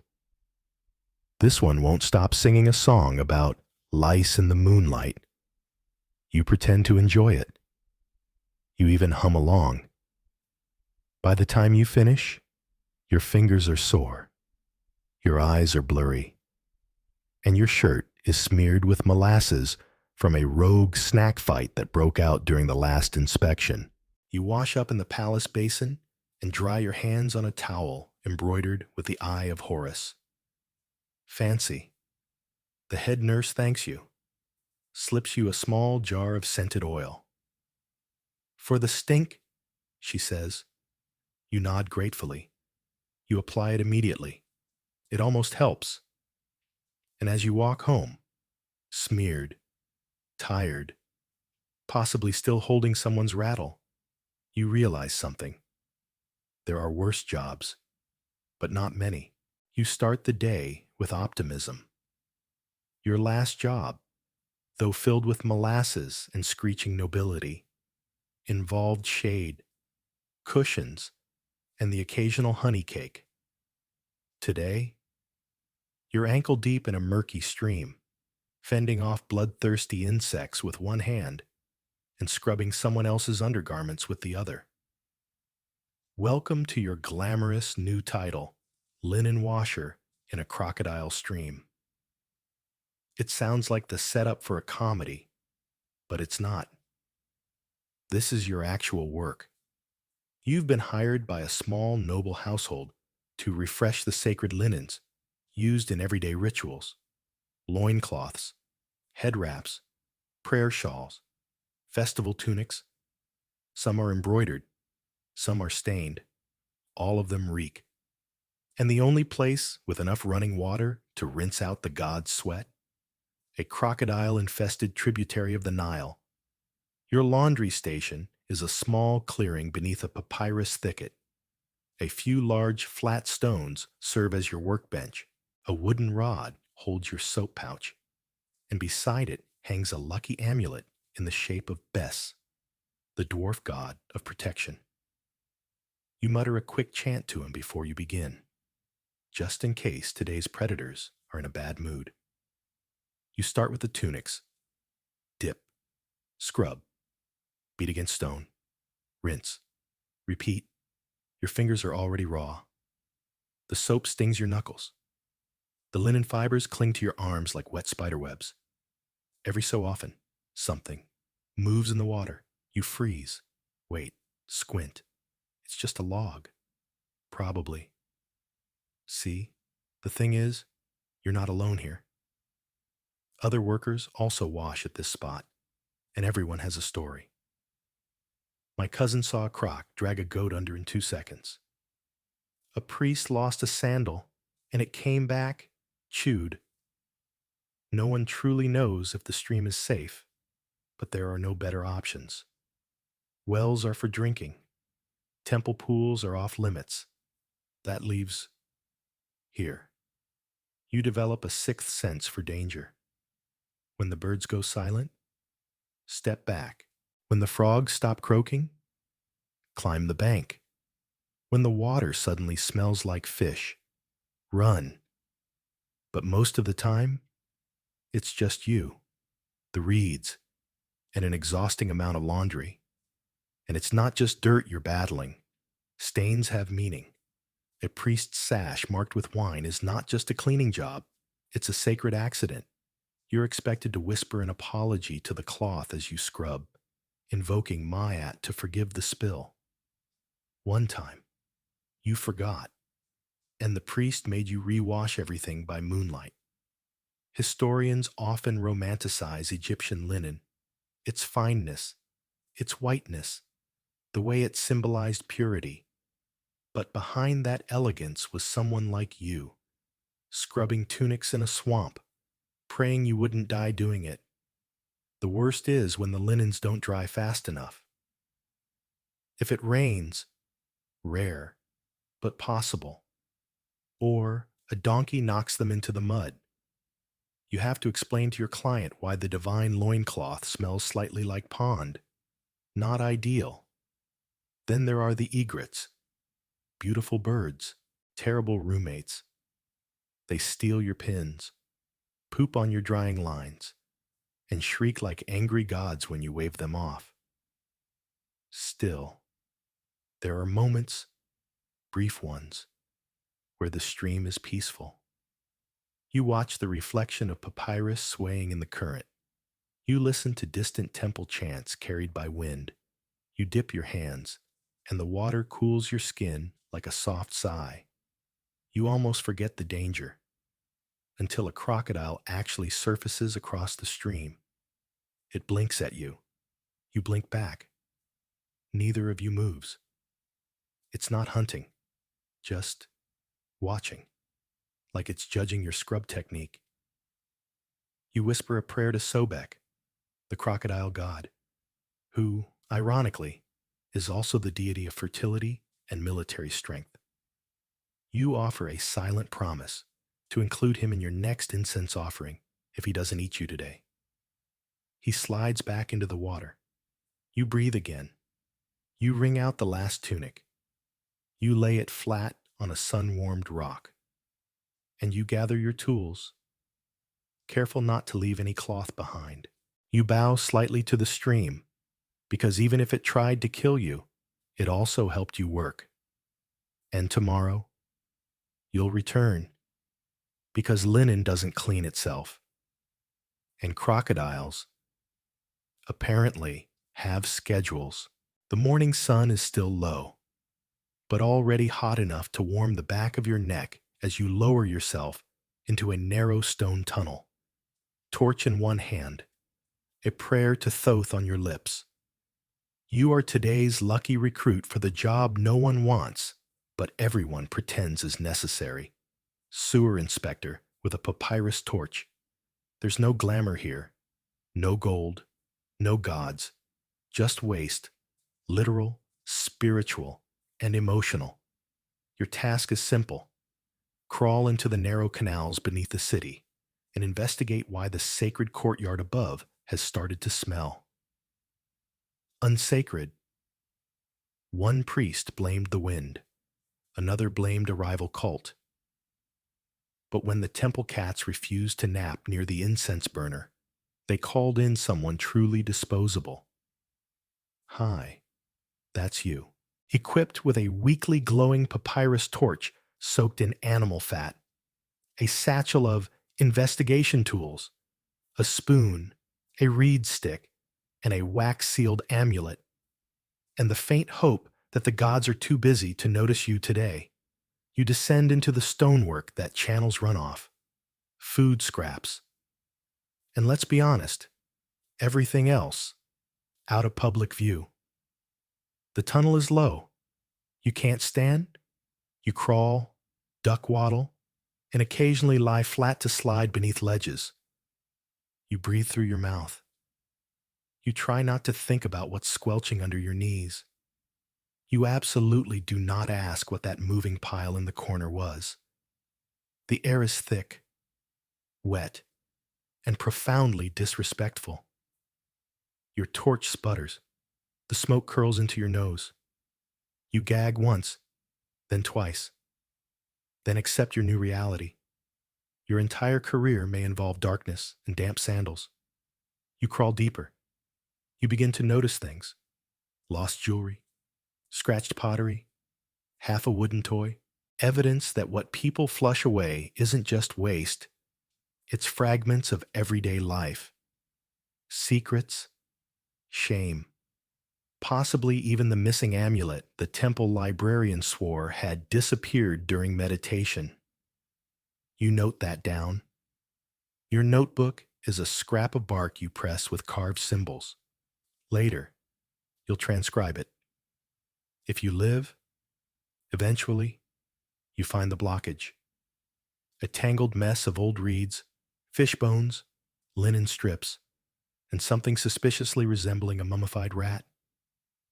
You prod it with the reed stick. It shudders. You prod again. This time it collapses into a mushy hiss. Success. The tunnel starts to flow again. Slowly. Mockingly. You should feel triumphant. You don't. Historians often gloss over sewer maintenance in ancient Egypt, but drainage existed, especially in temple complexes and wealthy estates. Whether or not it worked well? That's up for debate. Some scholars think it was mostly symbolic. Others believe advanced sewage systems were in place, but poorly documented. Either way, you're living the unfiltered truth. You retreat, retracing your path through ankle-deep muck and echoing drips. Your torch gives a final flicker before snuffing out. Perfect timing. In total darkness, you crawl the last stretch by memory, left at the rat skeleton, right at the dropped bead necklace, straight through the tunnel of regrets. You emerge into daylight, looking like a badly sculpted clay statue. A servant hands you a wet cloth. No eye contact, just a nod. He knows. Everyone knows. You bathe in a side canal. You scrub until your skin turns pink. You change into a spare tunic that smells only mildly of incense and despair. And then, like nothing happened, you walk back through the temple corridor. No one thanks you. But later that afternoon, you overhear two priests chatting. Smells better now, doesn't it? Yes. Must have been divine intervention. You don't correct them. You just keep walking, feeling oddly victorious. Because today, your job saved the sacred nose of a deity statue. Tomorrow, you might be sent into another tunnel. But for now, you breathe clean air. Your hands are only mostly stained, and the cats have returned to their favorite sunspot, which, frankly, is all the approval you need. The temple smells better now. You've earned half a day of dignity, or so you think, until a robed man taps your shoulder and hands you a bundle of linen. The embalmer needs help, he mutters. You open your mouth to protest, but it's too late. The linen bundle in your arms is warm. You are now an embalming assistant. And today's shift starts with a body, not a statue, not a practice dummy, a real, recently deceased merchant, half wrapped and halfway through the divine preservation process. You've skipped all the training. There's no manual, just instruction shouted over incense clouds and the ever-present stench of frankincense, natron, and slowly drying flesh. You're not the master embalmer. That title goes to the heavily tattooed man muttering to Anubis in the corner. You're the one holding things. Jars, organs, tongs, dignity. On a good day, you might be promoted to salter, applying the sacred natron mixture. On a bad day, you drop a kidney. Today, it's somewhere in between. You begin by handing the embalmer a knife, flint, slightly chipped. He nods. With practiced calm, he resumes cutting around the abdomen. You don't look too closely. Instead, you prep the canopic jars, each marked with a different deity head, each meant to store a different organ: stomach, intestines, lungs, liver.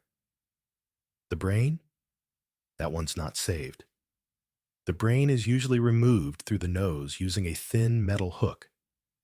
You're not assigned that part today, which is the closest thing to a blessing you'll receive. Instead, you're asked to hold the heart. You hesitate. It's slick, warm, surprisingly heavy. You cradle it like an awkwardly shaped fruit, waiting while the embalmer chants over it. May this heart be weighed gently. May it not betray him before Osiris. You nod like you understand. You definitely don't. Once the organs are stored and the cavity cleaned with wine and herbs, you spill some wine and whisper an apology. The real work begins. Drying the body with natron salts, massaging the limbs to preserve flexibility, and rubbing the skin with sacred oils. You're allowed to do the oils. It's almost relaxing, if not for the whispering from the shadows. Or maybe that's just your own nerves. The embalmer explains that the scent is meant to please the gods and disguise decay. You nod again, eyes watering from the intensity of the frankincense. It clings to your skin, your lungs, your dreams. Historians still debate how standardized embalming was. Some evidence suggests full procedures lasted 70 days, while others show abridged versions for those who couldn't afford the deluxe afterlife package. You're currently working a middle-tier job, no gold leaf, but definitely more effort than a common burial in the sand. Then come the rituals. The opening of the mouth ceremony, meant to allow the deceased to eat, speak, and breathe in the afterlife, is performed with a ceremonial tool shaped like a fish spine. You hold the head. You whisper the invocations under your breath, just in case the soul is listening. At one point, you swear the eyes flicker. You pretend it didn't happen. The embalmer pats your shoulder. Good work, he says. That's the only compliment you'll get. Ever. You nod, wipe your hands, and set about cleaning the stone table. An uneven slab, slick with oil and old incantations. One of the hardest parts of this job isn't the body. It's the silence. You're not allowed to speak loudly. You must move reverently, respectfully, but in your head, there's a chorus of screams, not of fear, of effort, of tension, of trying to make sure this merchant's soul finds peace instead of coming back to haunt you because you misplaced his lungs. You close the canopic jar lids. You adjust the linen wrap. You murmur a final blessing, one you half remember from your childhood. May your ka never hunger. May your ba soar freely. You hope it lands. Afterward, you step outside, light-headed. The sun is still up, birds still chirping. The world feels too normal after what you've just done. You rub oil off your hands. It doesn't come off. Not fully. It never does. They say embalming assistants are blessed. You're not sure if that's true. But one thing's for certain. You will never forget the weight of that heart in your hands. You tell yourself the next job will be easier. Maybe something peaceful. Grain counting, amulet polishing, or even goat feeding. But no, you're handed a broom. And a warning. Mind the corners. It's scorpion season. Welcome to the dignified, underpaid, often stung world of the temple floor sweeper. Your workplace is beautiful. White stone corridors, painted ceilings, towering statues of gods whose names you still mispronounce. Incense drifts lazily through the air, and priests glide by in pristine linen robes, chanting under their breath. Meanwhile, you're crawling under ceremonial benches, swatting dust off hieroglyphs, and keeping one eye on every crack in the wall, because you're not alone. See, during this season, hot, dry, and seemingly designed by Anubis himself, scorpions emerge from their shady crevices to enjoy the temple's cool stone floors. They're drawn to the incense trays. They crawl into sandals. One even tried to scale a sacred offering stand last week. It did not end well for anyone. Your job? Sweep the floors without disturbing the gods or getting stung. Sounds simple, but the temple is enormous. Rooms upon mystical hallways. Some used daily, some visited only during lunar eclipses. Dust gathers fast, and no one dares perform ceremonies on a gritty floor. You're expected to keep things immaculate, even in the scorpion alcove. Yes, it has a name, and the chamber of whispering offerings, which is pitch dark and full of sounds. You begin your routine. One hand grips a crude palm fiber broom. The other holds a slip of copper, flattened into a makeshift scorpion flattener, just in case. You sweep slowly, rhythmically, humming under your breath. Your songs ward off both boredom and the lingering terror of unseen pincers. You wear a wide linen sash, not for style, to tuck your legs up quickly if you see movement. Every so often, a priest passes and says, "Blessings." You nod, trying to hide the fact that you're sweating through your tunic and staring intensely at a crack in the floor that might be twitching. One time, a scorpion skittered across your foot mid-sweep. You didn't scream. You froze completely, whispered a panicked prayer to Serket, the scorpion goddess, and waited as it scuttled away. Serket is both protector and punisher, depending on your attitude. So you always offer her a drop of beer near the incense burner. For goodwill, historians often praise temples as places of serenity, silent, spiritual, transcendent. They don't mention the time you had to chase a scorpion out of the fertility shrine using only a broom and a handful of temple chalk. They also don't mention the floor tiles. Oh yes, the tiles, polished limestone, smooth and glowing, arranged in patterns said to reflect the movement of stars.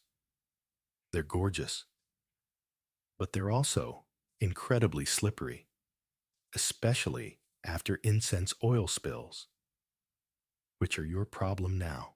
One day, you slipped while cleaning the Hall of Eternal Silence. You landed with a smack. The priest, meditating nearby, opened one eye, then closed it again. He never said a word. You're still not sure if that was kindness or judgment. Despite the hazards, there are moments, rare, golden moments, when sweeping becomes meditative. The patterns soothe you, the soft brush of fibers against stone, the warm scent of myrrh rising through a shaft of sunlight. You forget the scorpions. You forget the hierarchy. You forget yourself. And then, click, behind you, too close. You spin, copper flattener ready. Nothing. Just the wind knocking a reed tray over. You laugh nervously. You sweep faster. By the end of the day, your back aches. Your knees feel hollow. But the temple floors gleam. The gods approve. Probably. Or at least, no one's been smited recently. A junior priest hands you a fig. "You've earned this," he says. You eat it while watching the sun dip below the sandstone wall. You survived another day. You didn't get stung. You didn't offend a deity. Victory. And tomorrow? More floors. More broom strokes. More silent battles with invisible claws. You tuck the copper slip into your sash and head home, dreaming of shoes made entirely of stone. This morning, you tell yourself it'll be fine. After all, it's just birds. Cute, feathery, honking birds. Then you're handed a crooked staff, a fraying sash with ceremonial tassels, and an ominous instruction: keep the geese moving. Welcome to your shift as a goose herding intern.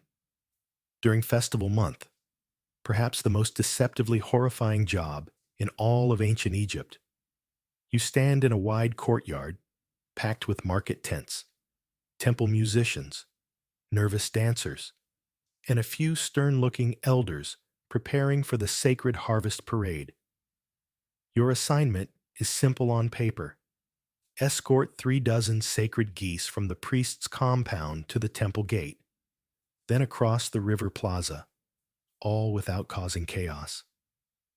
Here's the catch: the geese do not care about sacredness, or you, or anyone. These are not your grandmother's cuddly ducks. They are highly territorial, alarmingly loud, and prone to biting.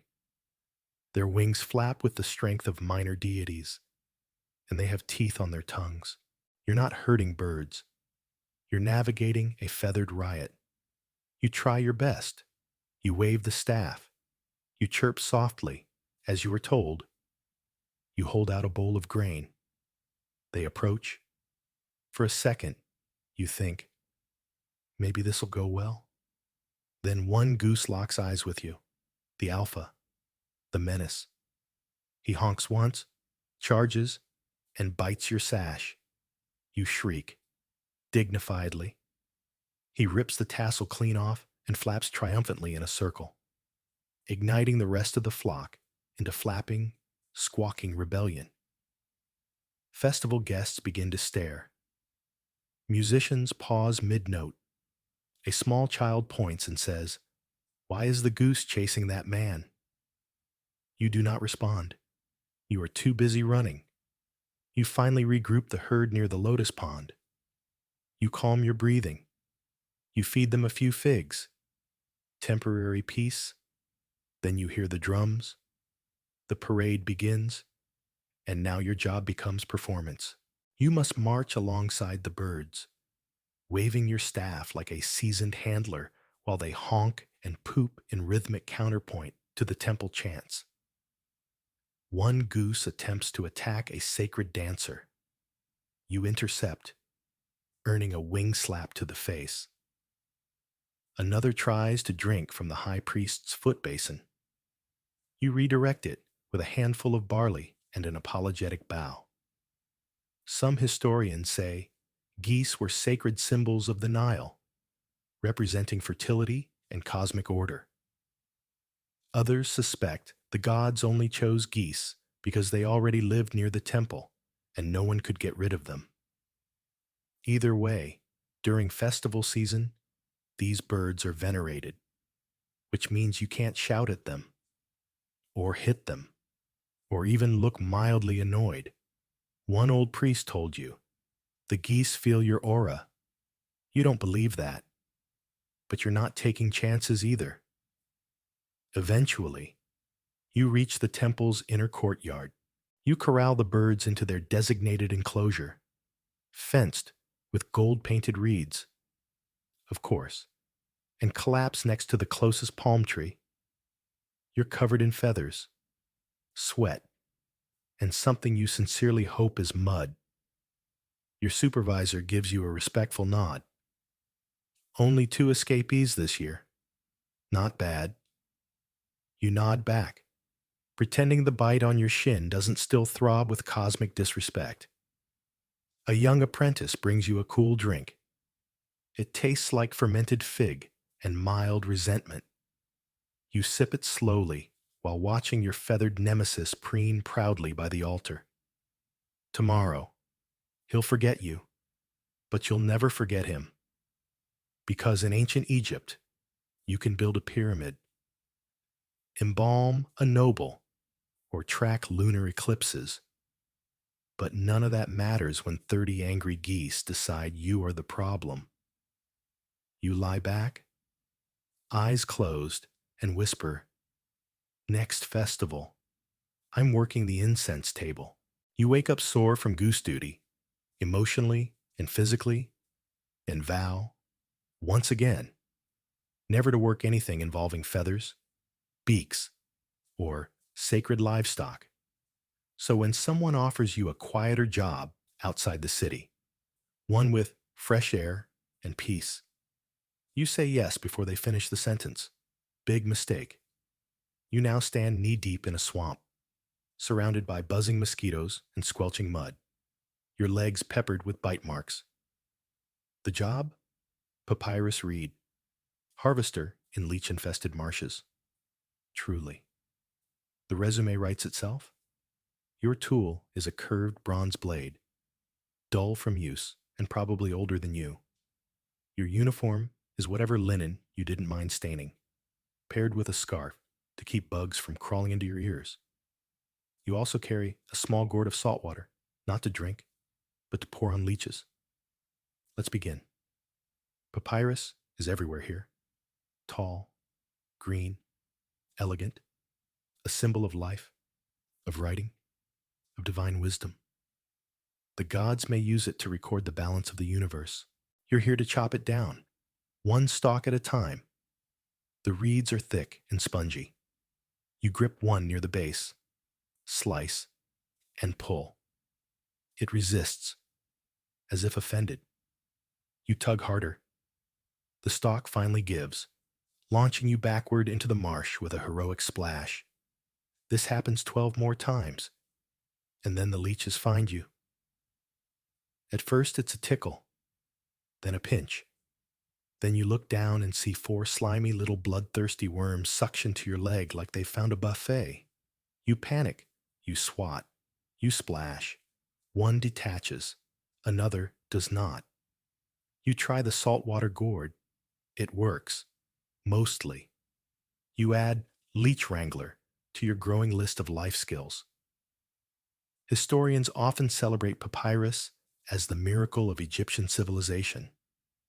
It became scrolls, sandals, mats, baskets, and even boats. But they rarely mention who harvested it and how many itches that person went home with. Some believe harvesting was a sacred act, reserved for temple workers. Others think it was outsourced to people like you, desperate, unlucky, and slightly too short to argue. You trudge forward. The bundle on your back grows. You've cut at least 40 stalks today. They must be trimmed, peeled, soaked, pounded flat, and dried into sheets. But that's not your department. You're strictly extraction.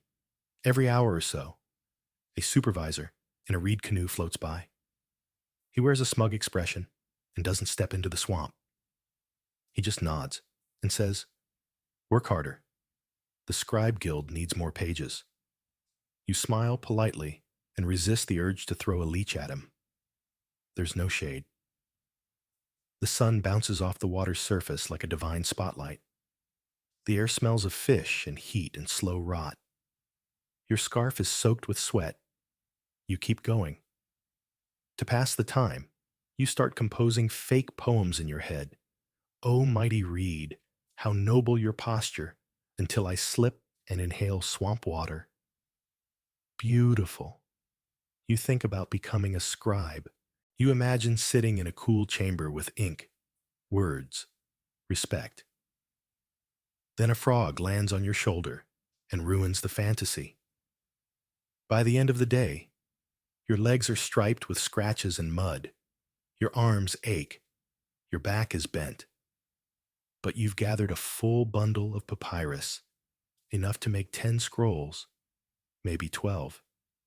You tie it with a vine and carry it to the drying mats on the shore. A priest blesses the reeds briefly. He doesn't look at you. You bow anyway. You rinse off in the cleaner part of the stream, checking for leftover leeches and whispering to Sobek, asking him to grant you at least one painless night. And as the sun dips low, you sit on a rock and eat the only thing you brought, a lump of dried fig, and a hard crust of barley bread.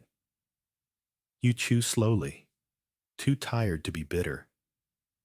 Almost. You've harvested wisdom today. It just bit back. You can't feel your knees. Your shoulders click when you breathe. The idea of fresh air has forever been ruined by marsh rot and frog burps. So when a temple scribe says, "We need help in the scriptorium," you light up like a new oil lamp. Finally, no bugs, no birds, no body fluids, just ink and silence. How naive. Because as you now know, you're not here to write. You don't even get a seat. You're here as a scroll polisher and ink sniff tester. You enter the scriptorium, a long, dim hall lit by narrow slits in the sandstone wall. The smell is complicated, part incense, part mildew, and part sweaty calligrapher. The head scribe nods toward a pile of half-finished scrolls. "Make them shine," he says. "How?" "With polishing stones, linen pads, and sheep fat."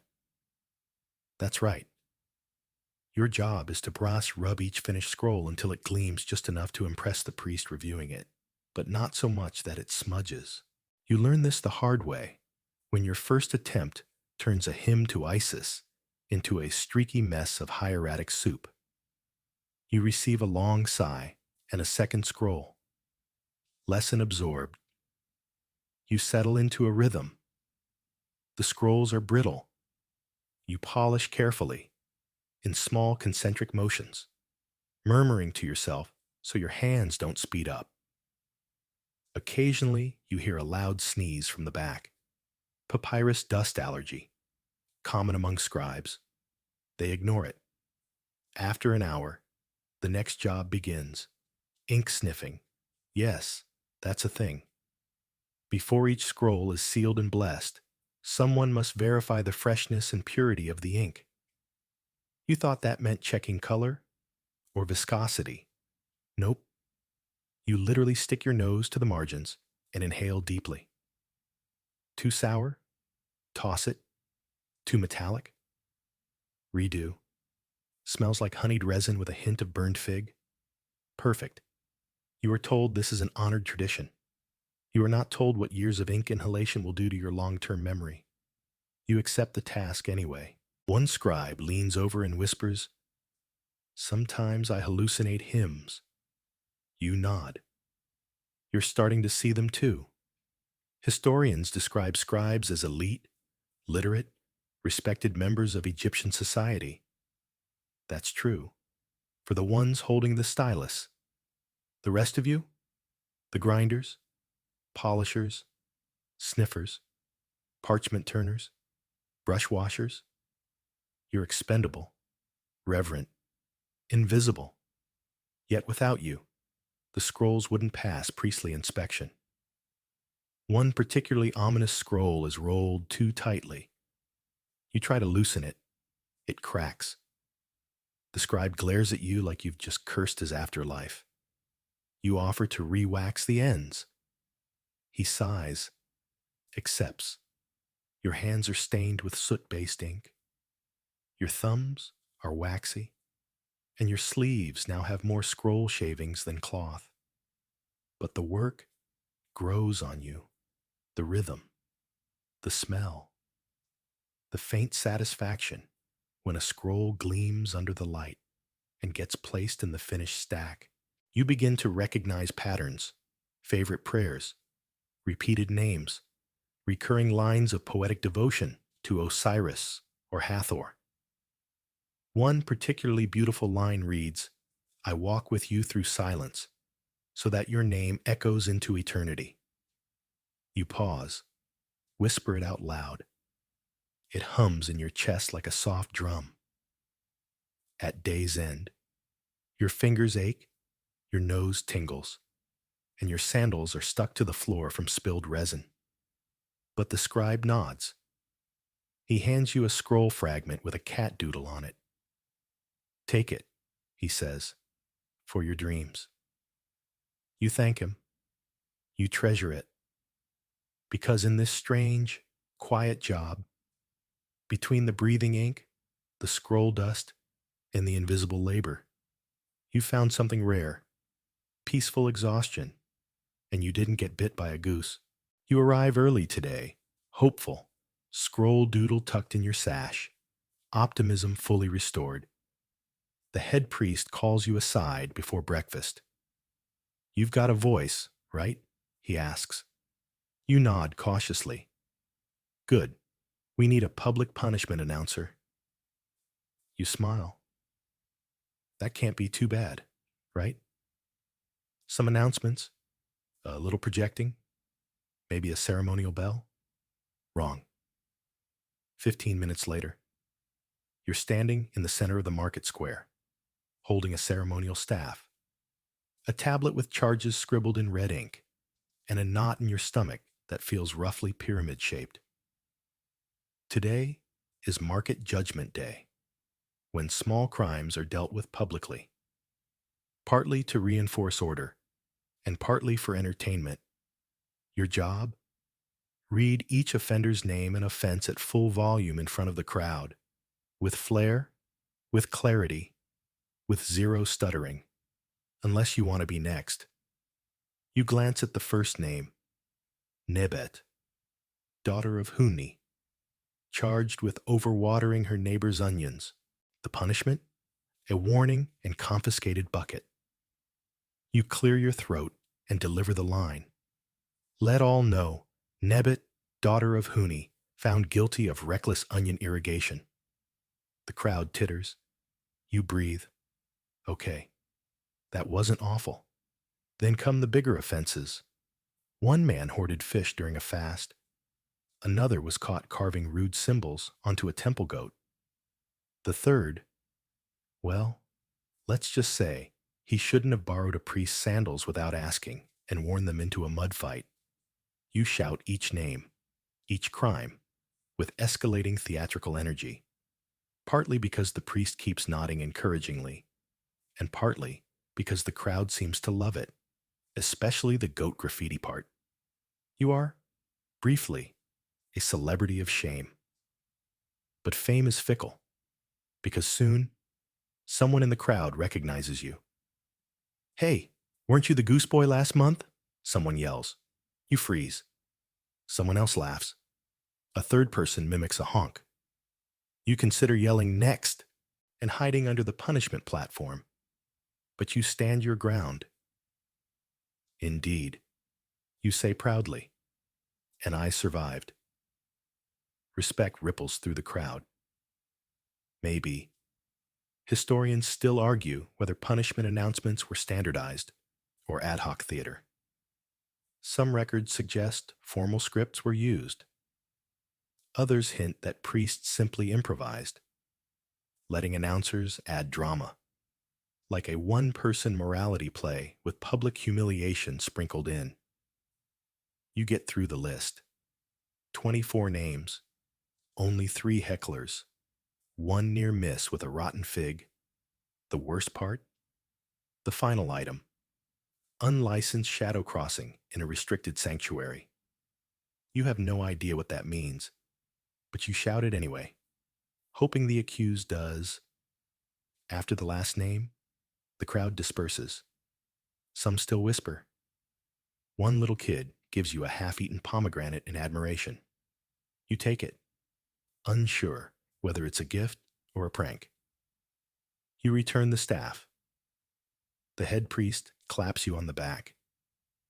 Good lungs, he says. We'll need you next month. You bow. You hope next month is far, far away. On the way home, your voice hoarse and your nerves frayed, you realize something deeply ironic. You spent all morning yelling in a sacred tone about things like onion flooding and goat drawing, while last week you almost drowned in a leech swamp and no one batted an eye. Life in ancient Egypt has a funny way of assigning importance. Still, you find a shady step near the edge of the plaza. You sit, sip some beer from a clay jug, and let the laughter fade from your ears. Tomorrow might bring another strange task, but tonight, you rest your voice, you guard your sandals, and you stay out of all shadows, just in case. You're hoping for a quiet end to this endless carousel of misery, maybe an errand run, maybe fig sorting. Instead, you're assigned to something even more absurd. You are now the official sun god worshipper's shadow watcher. Yes, that's a real job. You stand in a temple courtyard with no shade, no breeze, and no breaks, tracking the movement of a priest's shadow across the stone floor. Why? Because the high priest insists his morning meditations must occur when his shadow reaches the sacred serpent carving, but not a moment before, which means someone has to stand there and stare at a shadow for hours. Enter you. The courtyard is silent except for the occasional coo of a dove or the soft footfall of sandaled acolytes. The priest sits cross-legged, humming something reverent. You stand 5 paces behind him, eyes locked on the growing shadow like it's a divine sundial. To be fair, it is. This is a sacred ritual based on Ra's journey across the sky. The exact positioning of the shadow is meant to mirror the sun god's triumph over the darkness. Or something. You're too dehydrated to interpret the poetry. Your tools? A long reed for marking shadow length, a lump of red clay for sketching where it falls, and an abacus to record divine increments.